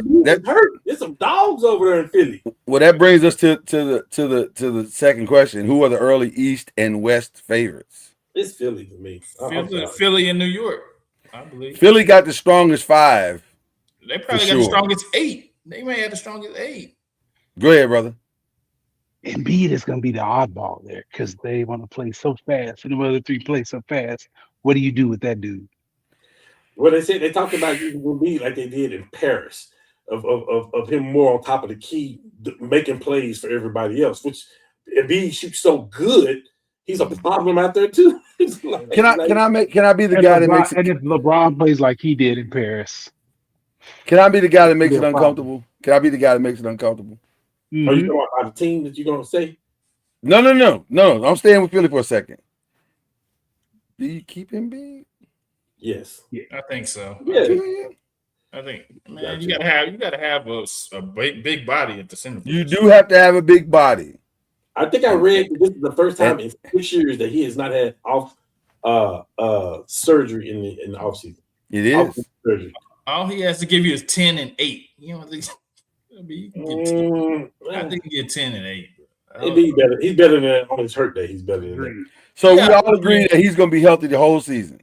Didn't say that. We didn't say all that. But I don't know any top 5 player in the NBA is going to do that either. Do you need a top 5 center to play at that position with those 4 guys? No. That's what I'm saying. So there are center options out there. Maxey may be a top 5 point guard in the league too, by the way. 100%. I would expect that his assist total should shoot through the roof. And he is the player on the team. I don't think you have to have a top center, but you just have to have a good backup because he's not going to be able to play all 82. So you got to have at least a viable backup. I don't think you need him to play. I think you need him healthy enough in the playoffs. Yeah, you don't need him in March. Mismatch. Yeah, to have mismatches and to dictate that way. So I think they need to do him how we did Bob Sanders the year we won the Super Bowl. Like he's hurt, let's get him to the playoffs. He hurt every game. So what's the minutes he should be playing each game? It just depends on his body. Like 30. I know somebody who knows him. They tell him not to jump. Like quit trying to block shots, quit trying to dunk, stay on the ground as much as possible because his body just can't hold up. So 30 minutes a game. I don't think that's no. It's just whatever. It's whatever his body needs to be ready to play in the playoffs. 30 minutes a game. maybe 25. But you don't want to waste them 30 minutes during the regular season. Bring him on as slowly, whatever you got to do to get. How many minutes would you give him? Me during the regular season? Yeah. 20, 25. Oh, you coming back? I thought you were going forward. Okay, so you're basically saying the same thing I'm saying. As minimal minutes as you can get away with. Yes, minimal. During the regular season, yes. Yes, sir. Yes, sir. As minimal as you can get. How many minutes is in a quarter? 48. 12 in the quarter. In the quarter, yeah. If I give him 6 minutes in a quarter, I think I did great. So 24 minutes a game. Not if that, yes. Okay. Now they're gonna be in position though. They're gonna be in position where some people may not have to play in the fourth quarter. I personally believe that. And I think LeBron and Embiid should not play many fourth quarters if this is done right. You don't need them. You don't want them playing fourth quarters a lot. You want them sitting and resting so that April, May, June, potentially June, they are fresh and ready to go. I got some young dogs that can do that. Yeah. You got two guys over there in the starting lineup with pink lungs. Let them run. Let them run. Yeah. Let Edgecombe run till his tongue is out every game.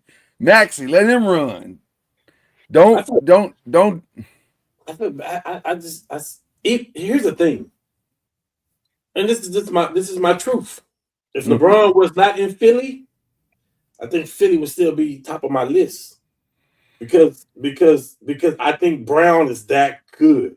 You got three guys that can go get buckets. Can we talk about the elephant in that room, by the And way? all three don't play defense, Byron. Yeah. Can we talk about the elephant in that room, by the way? And I'm looking right in the camera. Brad Stevens, what the hell were you doing?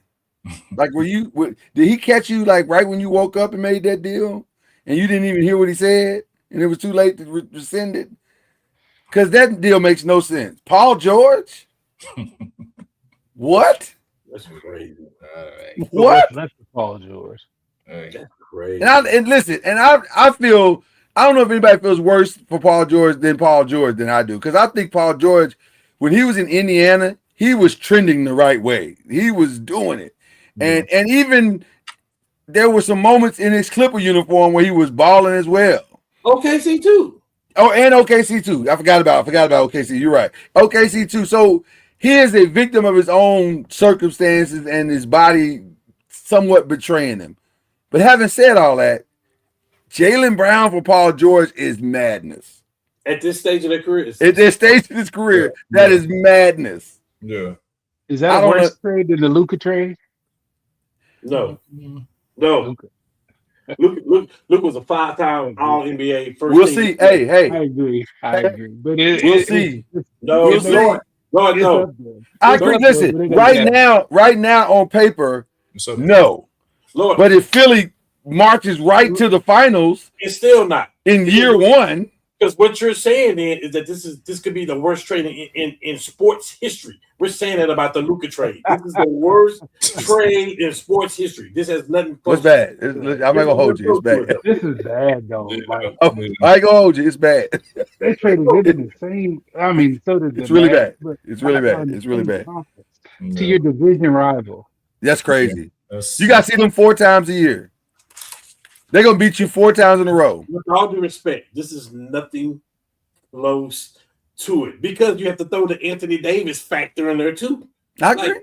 Yes. It's nothing close to it. Paul George might not be on the court just like Anthony Davis wasn't on the court, so it could be. Yeah, he may never even play. So. West, in the West, what does it look like? Is this Wemby's league now? And we all chasing them? No, it's the Oklahoma City's gonna have something to say. Can we take a moment to pause for Oklahoma City's off season? Because they traded Lou Dort. I told you somebody's gonna get traded. And it was 2 people they traded, right? 3, and they got back more picks. 6. I told you somebody's gonna get traded. Well, it was all second round picks. Yeah, well, we knew they were gonna get traded. Yeah, we knew they were gonna get traded. They can't pay all of them dudes, so they gotta. They're gonna have to hit on draft picks, which they do. Here's the crazy thing that that people not realizing. Here's the crazy thing though. They might have got better because Casey Wallace is better than Luke Dort, and he was an all defensive team too. By the way, Casey Wallace can shoot. Yep, you can't play. You can't play 5 on. Yeah, you can't play 6 on. There it is in this system. It's worse now. Yeah. As I said, Oklahoma City's gonna have something to say. Well, we see a different Chet though. Chet gonna be back to his normal. Well, I hear his counseling is going well. I mean, it ain't like the Spurs blew him out. either. Yeah. Those games were tight. Excuse me. No J Dub and no. What was Yeah. it? Nah, that's Yeah, that's what I'm saying. It's the Oklahoma City's gonna have a say. But ain't no such things as halfway crooks, though. I'm just saying. He's got to step it up. Without being unbiased, I like my Lakers because I think. Well, let's talk about that. Let's talk about the offseason chess. I think people are being. I just think people downgrade how great Luka is. At the end of the day, Go ahead. You got two shitty wingmen. We're here. We're already here, guys. We're already here. My bad. Like the We're already awful here. defenders. who? I just worried about defensively. They're awful. You know, Luke and Austin. Austin is awful on defense, and Yeah. Austin struggles with length on him in the playoffs. That's my concern with the It Lakers. sounds like Luka and Kyrie. Yeah, Yeah, I maybe. I wouldn't put Austin Reeves in the Kyrie category. Defensively? Oh no. No, I'm just talking about overall. No, not defensively. You said defense. I'm just saying. Defensively, I don't think he's offensively as gifted as Kyrie. No. I'm just saying defensively. No, I don't know if anybody is offensively. I just worry about that. Okay, and then they don't have behind them what they had in Dallas. Not yet. We know. Not yet. There's still a lot of off season to go. Fair point. But yeah, right now today, that's my concern with the Lakers. Like they're not good on defense, and there's nobody behind them. Well, actually, Walker is good on defense though. How many games is he gonna play? I mean, we can call it what he wants. The numbers don't lie. Yeah, I hear you. No, and my issue with him is more health related than right. He played 5 games last year, but we all know that could have been 35 because they was tanking. Like, we know 100%. Come on, his shoulder from high school. Right, 100%. Yeah. The other thing is too, and Cam and I talked about this as well. The biggest thing for the Lakers is their rookies got to step up. Yes. They have 2 athletic wing rookies that on paper look like they can do a lot of things. So if they take the next step like their talent says they can, then a lot of what has gone wrong gets solved. But also, I don't think the Lakers are done. Let me say this. We got a question coming up later, and I want to actually get to it now because it ties into this. The question is, are the Dodgers ruining baseball? And the answer to that is absolutely, because they can. And you can too, because guess what? Scabard didn't cost that much. Mm-hmm. So if you want to play the game, play the game. They playing the game that's available to them, which is why I bring up the Lakers. Because Mark is figuring out the game. He's figuring out how to play the game. And he's going to figure it out. His team is going to figure it out. And once they do, they'll be fine. But they're definitely, I think they're moving in the right direction for sure. I think they're moving in the right direction for sure. I think we got a hole at the power forward position. 100%. I like the guy we got in Toronto, but I want him coming off the bench doing what he do. I mean, he got 6-man votes last year. I rather that. But like, if they can get PJ Washington and plug him into the 4, and there's a couple other people that they looking at. I love the idea of them adding Jeremy Grant. Like, it's people that they looking at to put in that 4 position that bolsters the lineup. Watch August 6th. August 6th is the date that a lot of teams can sign some of their players to bigger contracts, like the Anthony Davis deal. Right. I would imagine that's going down August 6th. There's a couple others like that. Right. The buyouts are going to go down there. That's when you'll see the next wave of things happening. So I do think the Lakers aren't done. They got to get depth. They got to get more depth. That's exactly Oklahoma City and San Antonio, that's one of their superpowers. Which position they got to get more depth? On the wings and in the front court. Who needs to get more depth? Hold on. I missed what you said. The Lakers, they got to San Antonio and Oklahoma City's depth. I think at the power forward and the center position, I think they do. I think the wings, I think they okay with Zaire coming off the bench, with Thibault coming off the bench, with Sexton coming off the bench.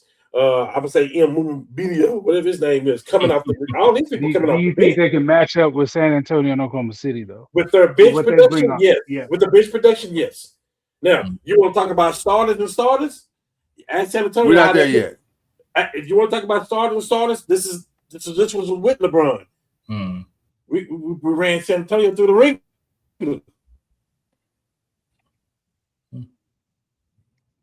I think it's going to be interesting to see where this is all headed in 2 days. Now, with that being said, Yeah. this is Wemby's league because of what he can do on both sides of the ball. Yeah. The only thing he's missing right now is a head coach. That's it. Hey. He's missing M.A. Udoka is what he's missing right now. Hey. M.A. is going to say, hey, tall alien, tall guy, get your ass down there to the paint and don't shoot another shot in this fourth quarter. Yes. Your words are very hurtful. So Mitch wasn't the guy. Mitch, no, he's not the guy. Hey, De'Aaron Fox in Game 4, you were so stupid in this comeback to try and shoot that layup. I'm glad you said that, Byron, because I'm not going to start you the next game. Hold on. You're too old to make that mistake. I told Lloyd I can fix the Spurs right now with one trade. Talk about I can fix them with one trade. Talk about it. I'm sending to where? That's why I was like, go ahead. I want to hear what you I'm sending him to Houston for M.A. Udoka and Fred VanVleet.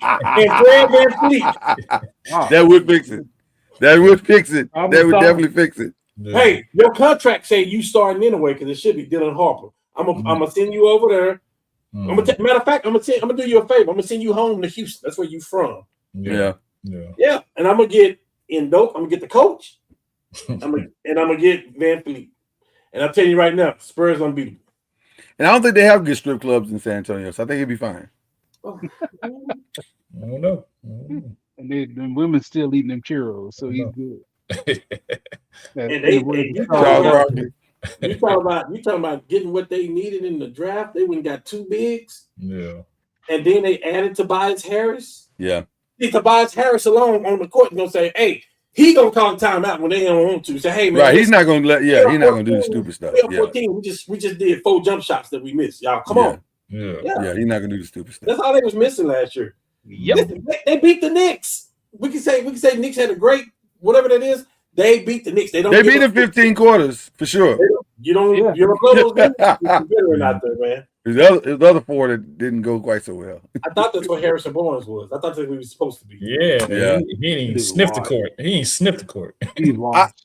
We would be remiss if we didn't give Chad the opportunity to discuss his Warriors. Ain't no opportunity. Ain't nothing going on. Hey, coming in hot. Lord, man, chill. Jesus. Man. You got mad. Yeah, he triggered me, boy. Golly. Wow, man. Hold on. We just said August 6th, it's still moves to be made, man. Y'all got plenty of time. Man. He said he triggered me. Okay. Man. What is it? Is there a move? Yes, there is one. There is one. Oh my God! But the move you talking about ain't the one that I'm talking about. It is. Yeah. Fire Mike Dunleavy. Yeah, that's the move. Right? That's the move. That's the move. Oh my God! That's the move. That's number 1. Can I say this about your team, Chad? Can I talk about your team?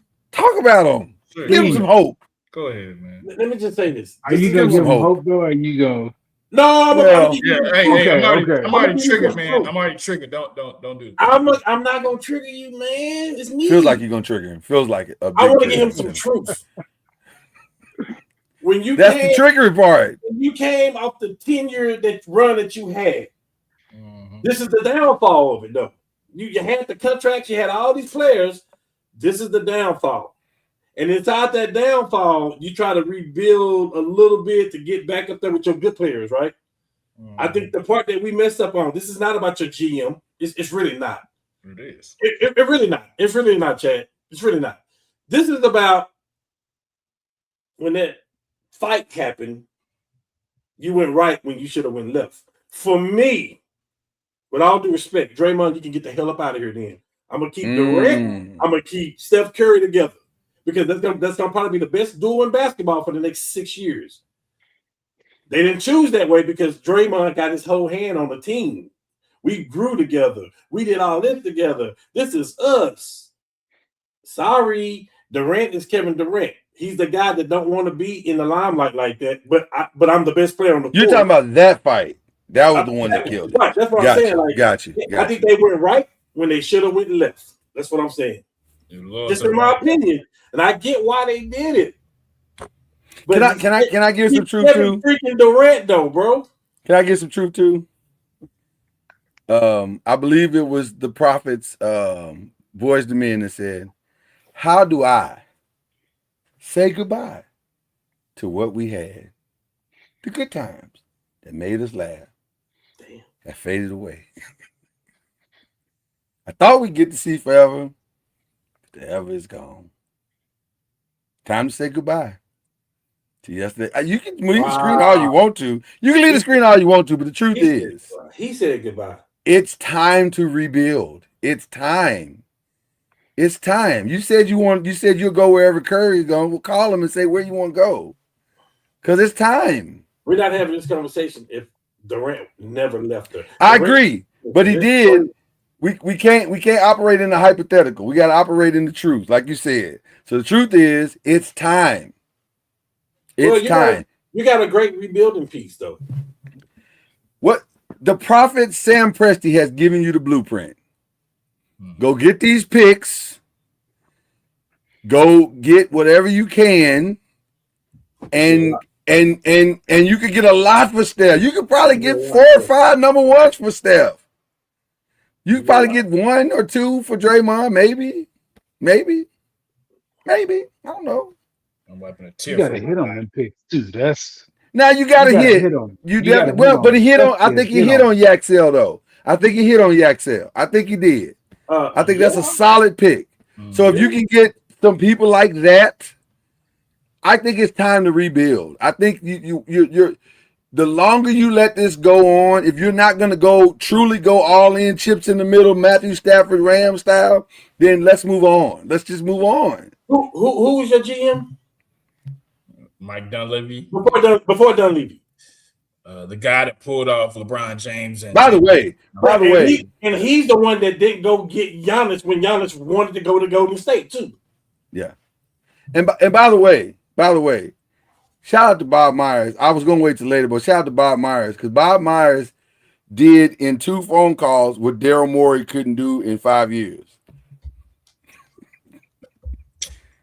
They went from not contending to being the favorites in 2 phone calls. So, I that's just my opinion. I think it's over, and it's okay that it's over because all things come to an end. Hell, the Bulls came to an end, right? Miami Heat came to an end. The Lakers, Kobe came to an end. It comes to an end. Fat Boys broke up, right? Dre left Death Row. Kanye mucked up his whole record label. Things come to an end. Chad, you ain't gotta look at us that tone of voice. That is rude as hell. Can we go to the next subject, please? Okay, all right, fine. I like talking about Golden State. You try to encourage a guy, make him feel better, and this is what you get. Let's talk off season, man. Ain't no. Let's talk a little WNBA. I just gotta ask this question, and I don't know if I'm that far off. Yes. I don't know if I am. You are. I don't know if I am. Dude, she killing it right now. She killing it. Olivia Bowser. Okay. Asia's the best. We know Asia's the best. And there's a big gap between. We know Asia's the best. But she may be the best guard. She may be okay. But she ain't the best in the league, and it's not. Can we stop? Can we stop? Is the wrong person? I don't know how to say this. Yes. Say it. Olivia Miles is good. Yes. Say it. Did we have the wrong person on the poster? Yes. Yes. Because Olivia's amazing. Not close. She's amazing. Oh my God. She is amazing. Yes. So I thought her production was going to kind of drop down a little bit when Collier got back, but it hasn't at all. Nafisa is one of the smartest ladies on the planet Earth. She understood what was going on. She can get other people off. That's the beauty of her game. She can get off when she needs to, but she can get other people off too. I watched the Fever Lynx game this weekend. Nafisa stood right over there in that corner and waited for Olivia to drive and kick. She's not a fool. Yeah.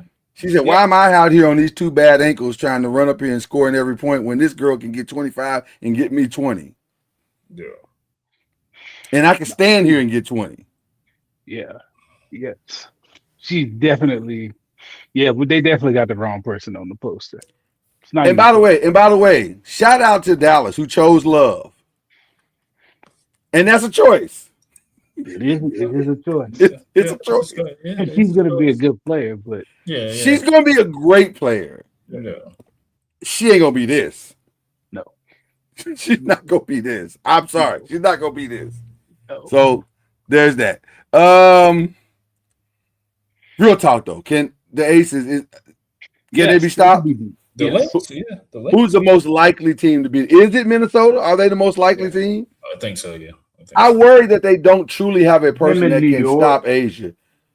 Yeah, but their defense isn't what it was.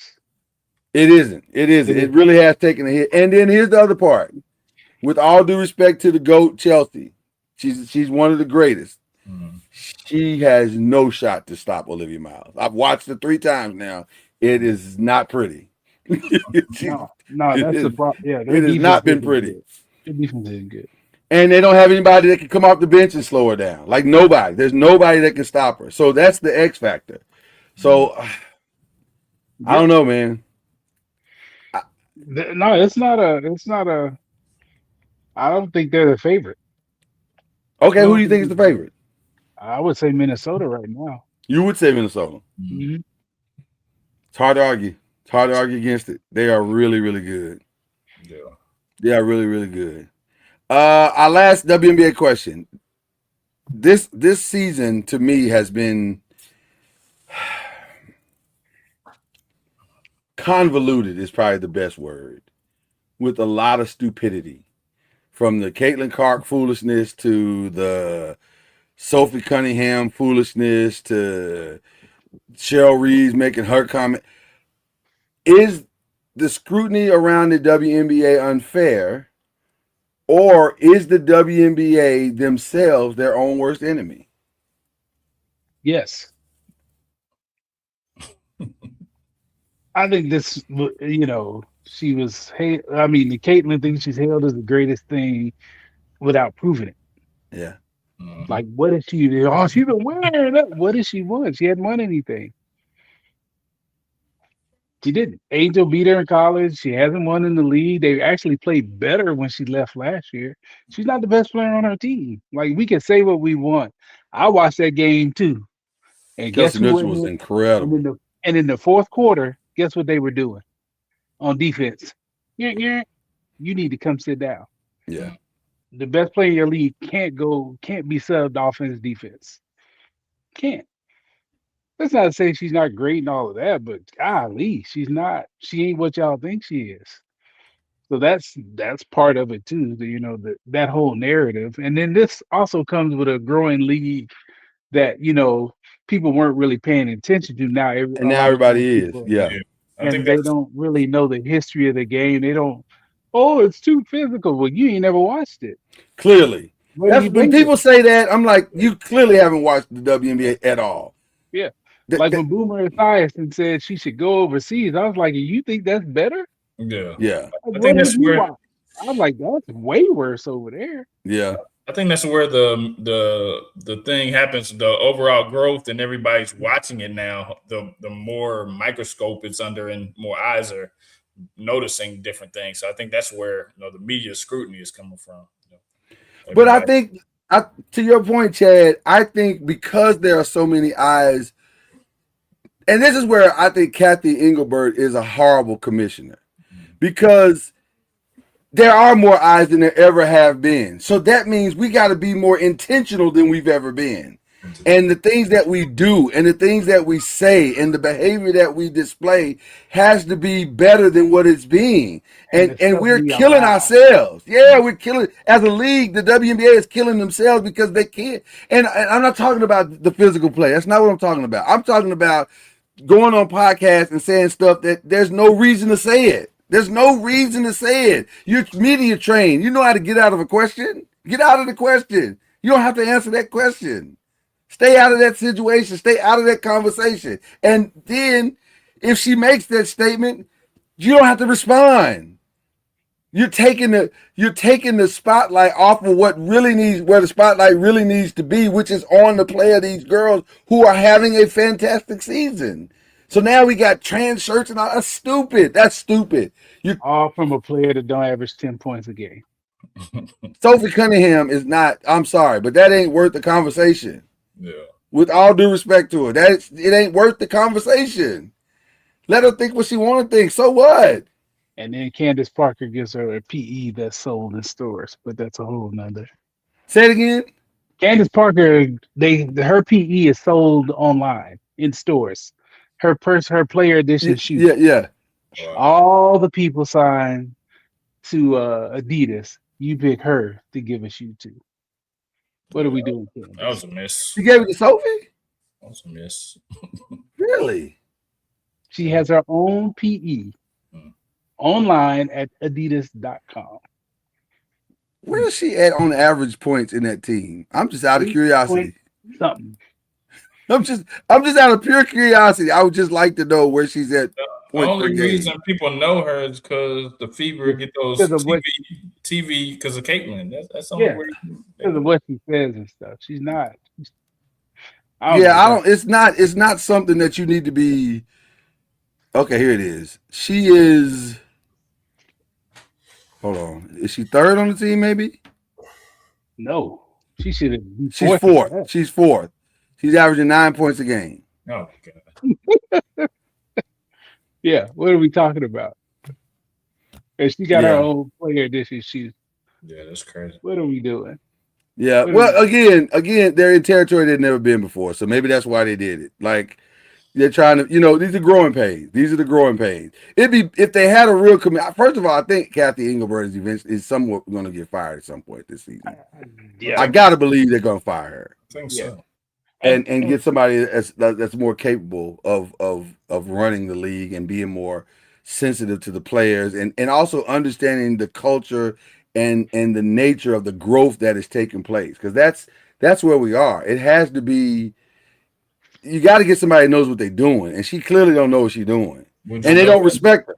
Would you go with a female or would you go with founded on activism too? Yeah, say it again. I said, would you go with a female or would you go with a male?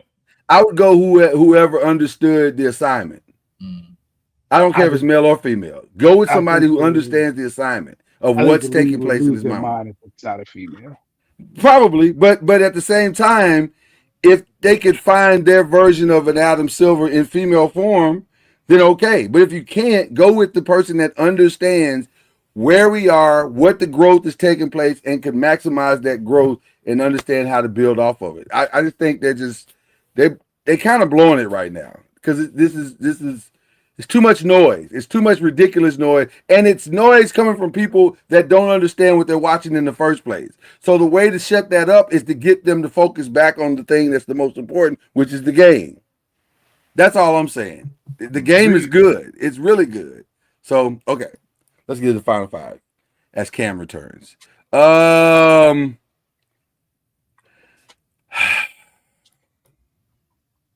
It's over, guys. Brock Lesnar is gone. Yeah. Officially retired from all sports. They asked him today on Pat McAfee when he made his announcement, are you going to do like celebrity boxing? He said, I'm not doing shit. That's a quote, by the way. Yeah. I mean, your thoughts, Cam, on Brock Lesnar? First of all, putting Obafemi like all the way over, which was amazing. But also, thoughts on his career, thoughts on the retirement, the whole thing. I mean, it's just, he's one of the GOATs. It was a great career. coming out of football, when you don't make it football and you got wrestling to lean on, and you can make just as much money as you would in football. What are you gonna say? You know, But also coming heavyweight champion in the UFC. I mean, just a lot. Yeah, gee whiz. I'm not just talking about wrestling. He's had an all around good life career. He's had an all good life. Yeah, man. Yeah. Chad, what do you think about that? Oh yeah, for sure. I mean, to be able to be dominant in two different entities, that is definitely GOAT status. To be able to do it for so long, I mean, he's 49 years old, and to be able to take a beating like that in two different genres is impressive. Yeah. I mean, he's had a good career, so I mean, he gets to call his own shot and take it home and do what he's going to do for the rest of his days. But no, it's definitely a great career for sure. Can I say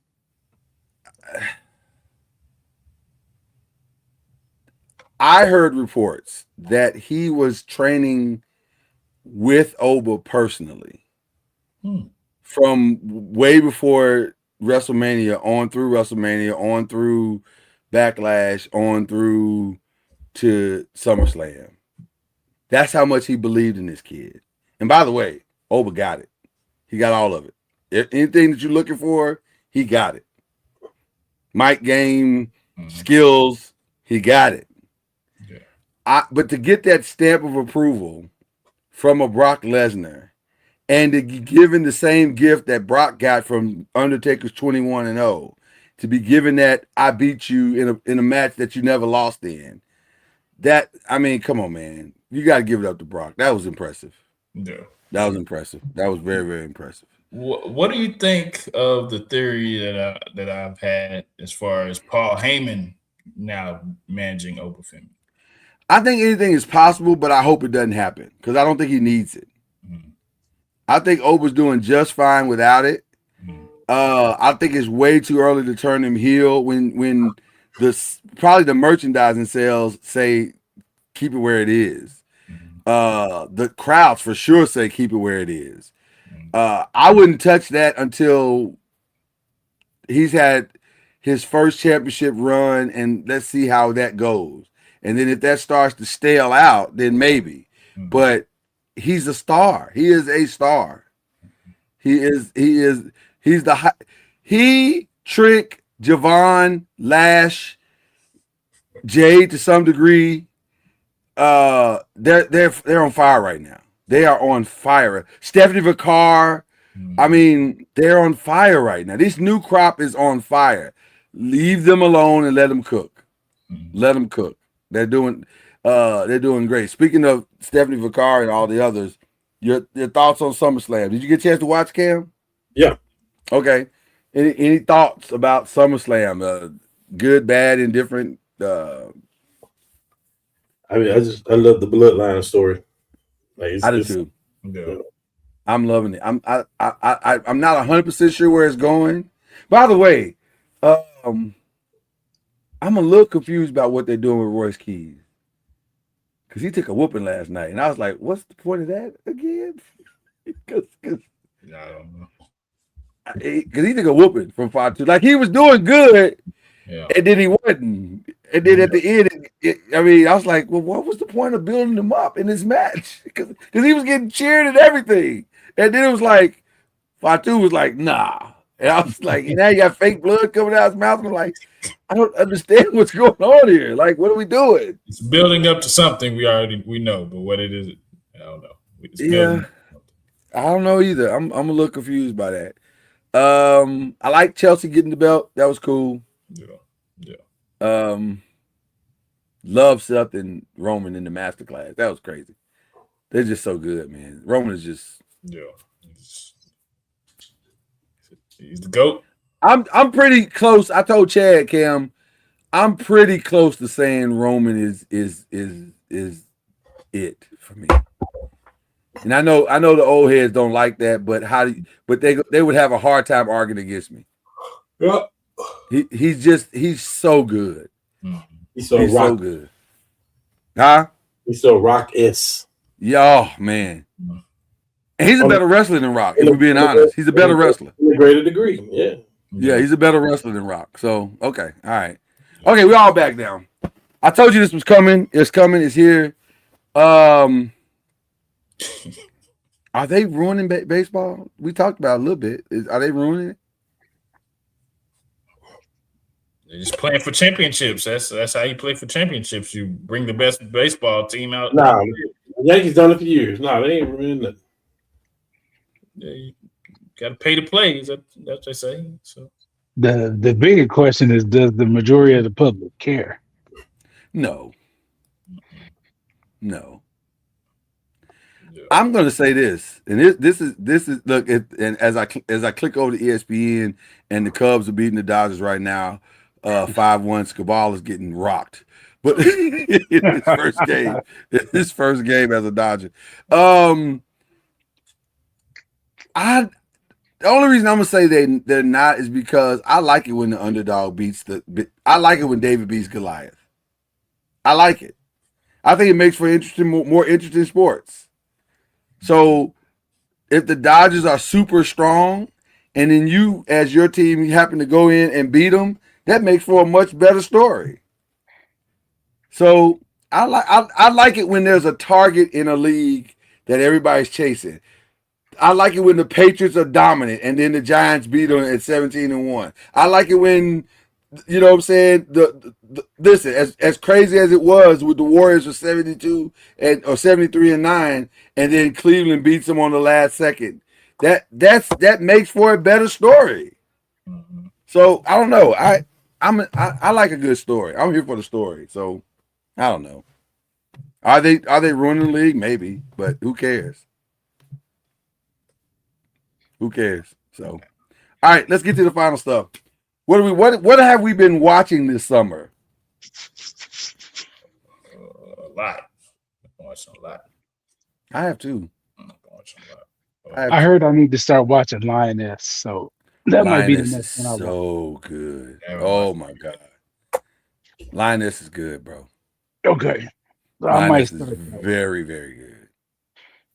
Yeah. That's a good watch. Shout out to Lena White and The Shy. They wrapped it up. Good ending. Solid ending. She stuck the landing. You know, that's all you really want. Raising Kanan wraps up this Friday. If you watch the last episode, whew, man, spicy. You watch Raising Kanan, right, Chad? No, I don't. You don't? Am I the only one who watch Raising Kanan? No. Once all the Power Universe goes on Netflix, and I'll catch up. Well, that's coming. Exactly. They've already sold it over. That's coming. So I'll catch up. Your thoughts on Raising Kanan? Were you pleased with the last episode? Ain't but one person left.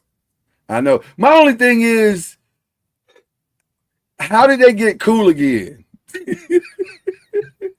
Juke and how did they get cool again? Because if you shoot my daddy in the church, we ain't gonna never be cool again. Ever. That relationship is over.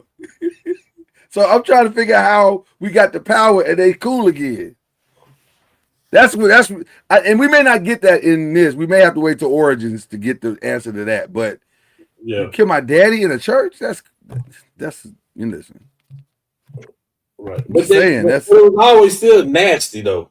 Even in Power. Like her attitude towards Kanan was always it wasn't, they wasn't cool. They were cool, but it wasn't like, but we still can't be that close. You shot my daddy though. You shot my daddy. We not like this no more. But we don't know that either though.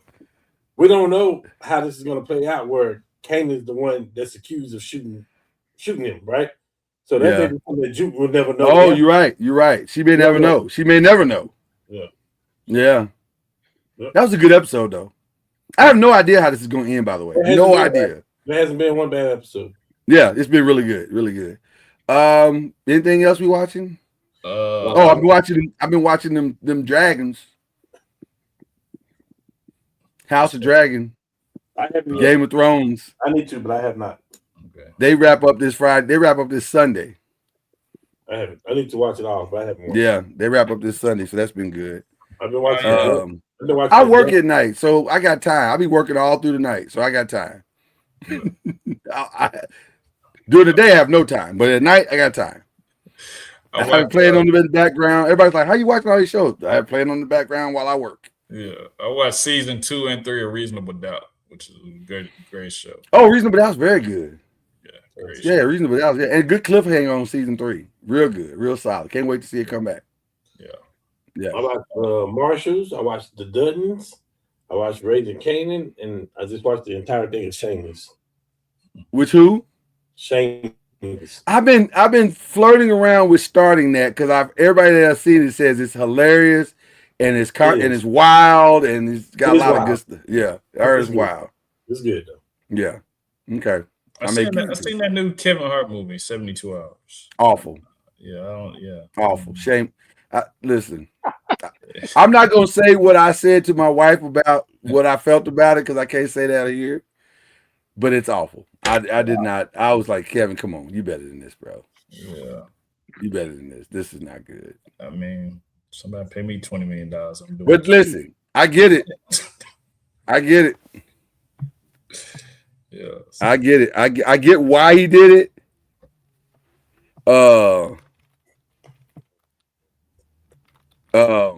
But that was not a good movie. Yeah.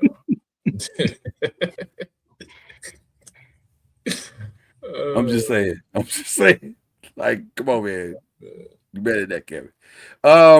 That's pretty much it. And then my food shows. I've been watching my food shows. So, you watch the Great American Truck Race? You watch that? I don't watch that one. Yeah. That was it. That's been good. That's been good this season. I don't like this new barbecue one. It's something off with it. Yeah, it's too slow. Which one? The Pitmaster. Oh, I watched Barbecue Smokeout. I watched that one. Yeah, I do. I watched. I haven't seen that one. Okay. No, this is Is that on Food Network, Chad? I think so. The Smokehouse? Wait, hold on. Let me see. I hadn't seen that one. Let me check. I think I watched it on YouTube TV. Let me see. I'll tell you in just a second. But yeah, it's with the Bledsoe. Well, he's on both, ain't he? I've seen that one. And he on both? He's on Pitmaster too? That's K-San. K-San is on Pitmaster. Yeah. They look so much alike. So it's on Tastemade. It's on a channel called Tastemade. Yeah, I don't know what that is. Online channel. YouTube TV. Yeah. Gotcha. Okay. YouTube TV. Yeah. Other than that, I think I watched DR from Detroit. I just out of pure curiosity. That was interesting. It's an interesting show. It's not bad. It's good. It's just it's quirky. Yeah. It's very quirky. Two other stupid things that I watched: Little Brother and Dink. No. The Dink. No, I'm not watching those. I looked at the trailer and I was like, I refuse. Yeah. I refuse. And I like John Cena, but I'm not Gary. Come on. Yeah, it's he makes some very questionable movie choices. Well, again, when they pay you $20 million, I mean, that Munyan be calling you. And, I mean, yeah, I don't know. All right, that's all we got. Who we praying for? Anybody getting prayer? My friend Lisa Glenn, I just found out is sick, and she's in a fight for her life. So I want to pray for my friend Lisa Glenn. She's a special lady. Been friends with her probably 20 years. And so I'm praying for her. Praying for her as well. Yeah. I want to pray for Mike Dunleavy because if I was in California, I'd go slap him upside the head. But hey.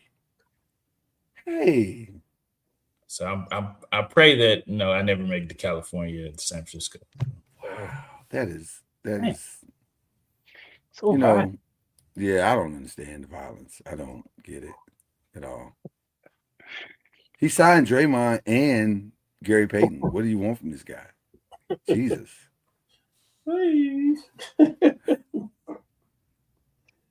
Can't please some people.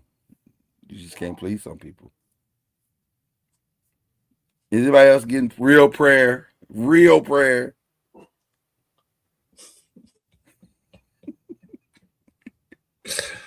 I Nobody else?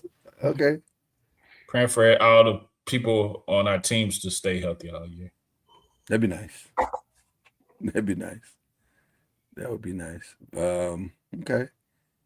All right. Well, who we unshouting out? That's the last. We only got 2 things left. Unshout out. Who shout out? Unshout out. I would like to unshout out Mike Dunleavy for. Come on, man. Come on, man. Now I just feel like bullying. I know what else he what else he do to them? You gonna beat him up, you unshot him out, Right. you fired. Hey, and don't try Mike. Mike might whoop your ass. Now don't play. He might. Hey, Might see you in that dark alley and come for you. I used to take karate, so I'm good. Oh. Okay. Karate. All right. Anybody else except for Mike Dunleavy? It's not a whole lot going on to unshout people out, really. Oh, Go ahead. I got ESPN. Stop putting that girl in the ES. Don't put that girl up there in the MVP race no more when she's not the best player on her team. Oh no, you went a different route. Okay. You went a different route. I was going ESPN because I'm saying you ain't gotta fire people while they on the air. That's unnecessary. Oh yeah, I'm pretty much off them unless it's live sport events. I'm not watching them. Yeah, show that man some respect. Because that's crazy. You didn't have to fire him while he was Says on the a lot. air. The reason they fired him and the reason they kept and paid somebody else is kind of glaring. Says a lot about both of them. Yeah. Okay. Cam, you unshouting out anybody? Unshout? Unshout. No. You feel good about everybody? Right now. There's a whole lot going on. Not really that much. But who you shouting out, Cam? I got to shout out for Cam. Happy 1-year anniversary. Hey. Happy anniversary. Thank you. Yes, sir.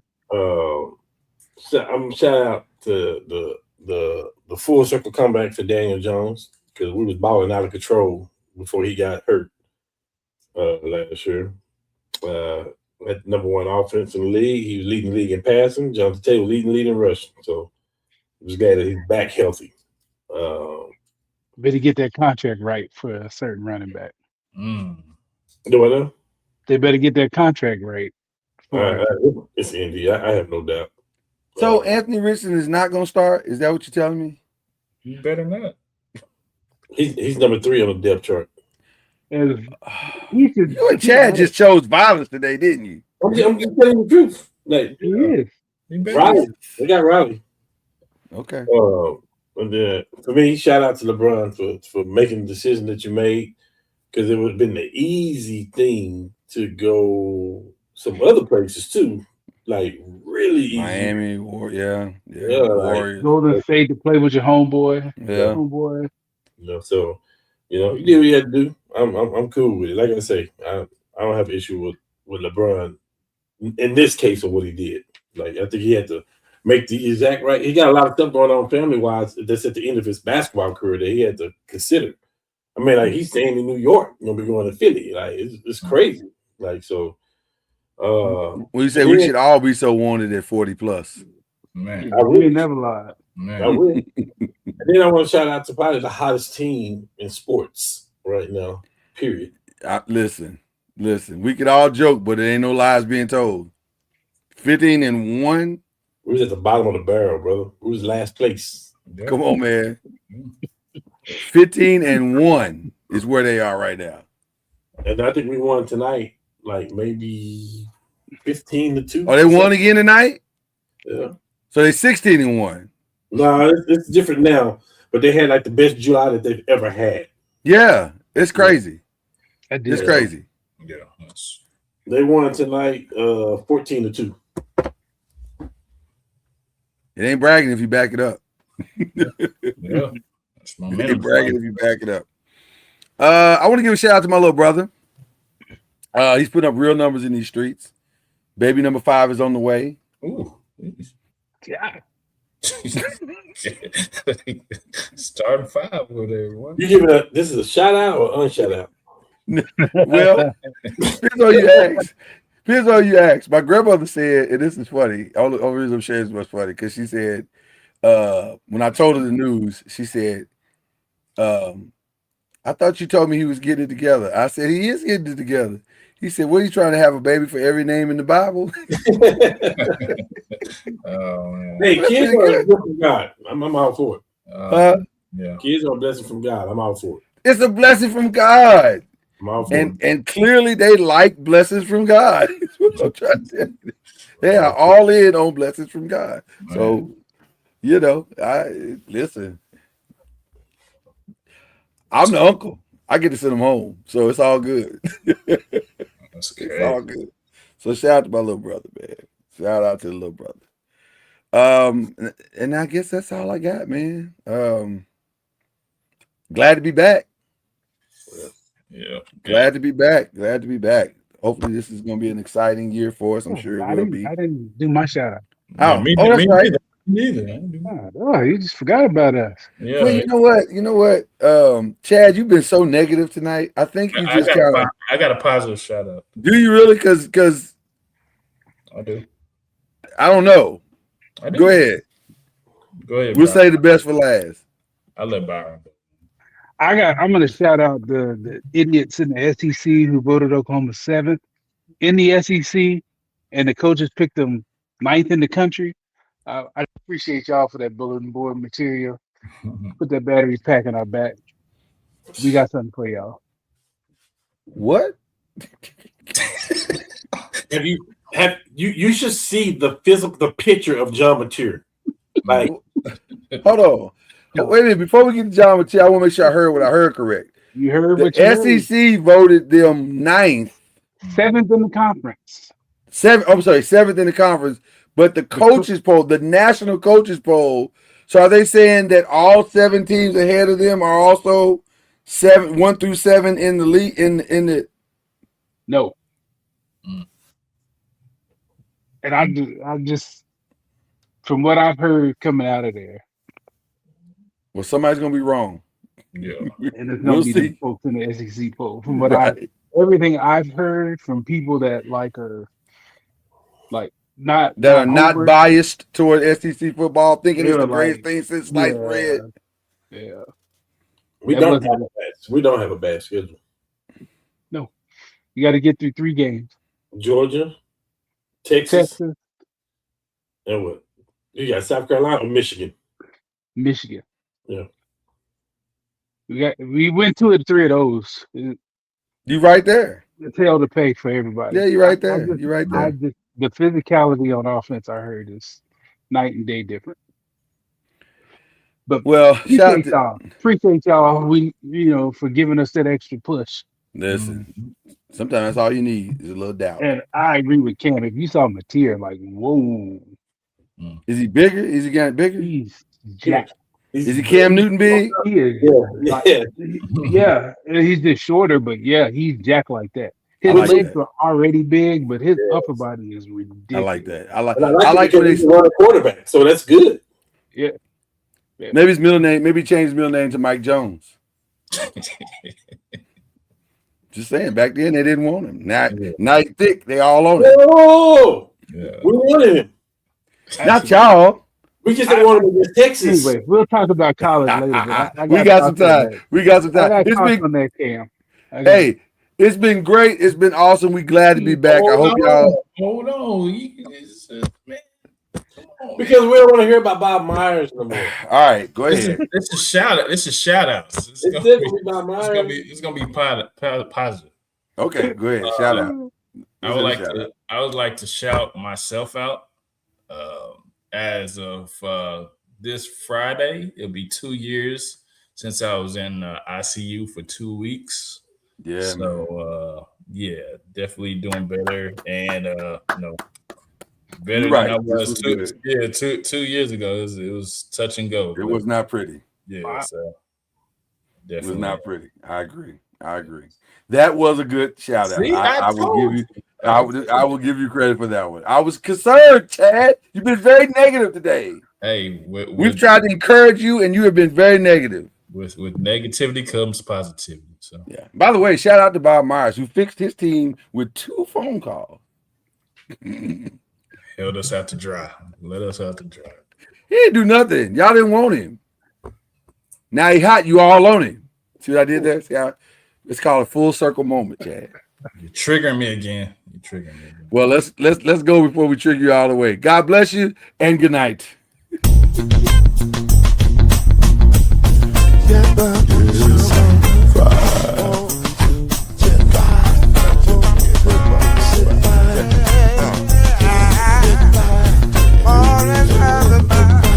All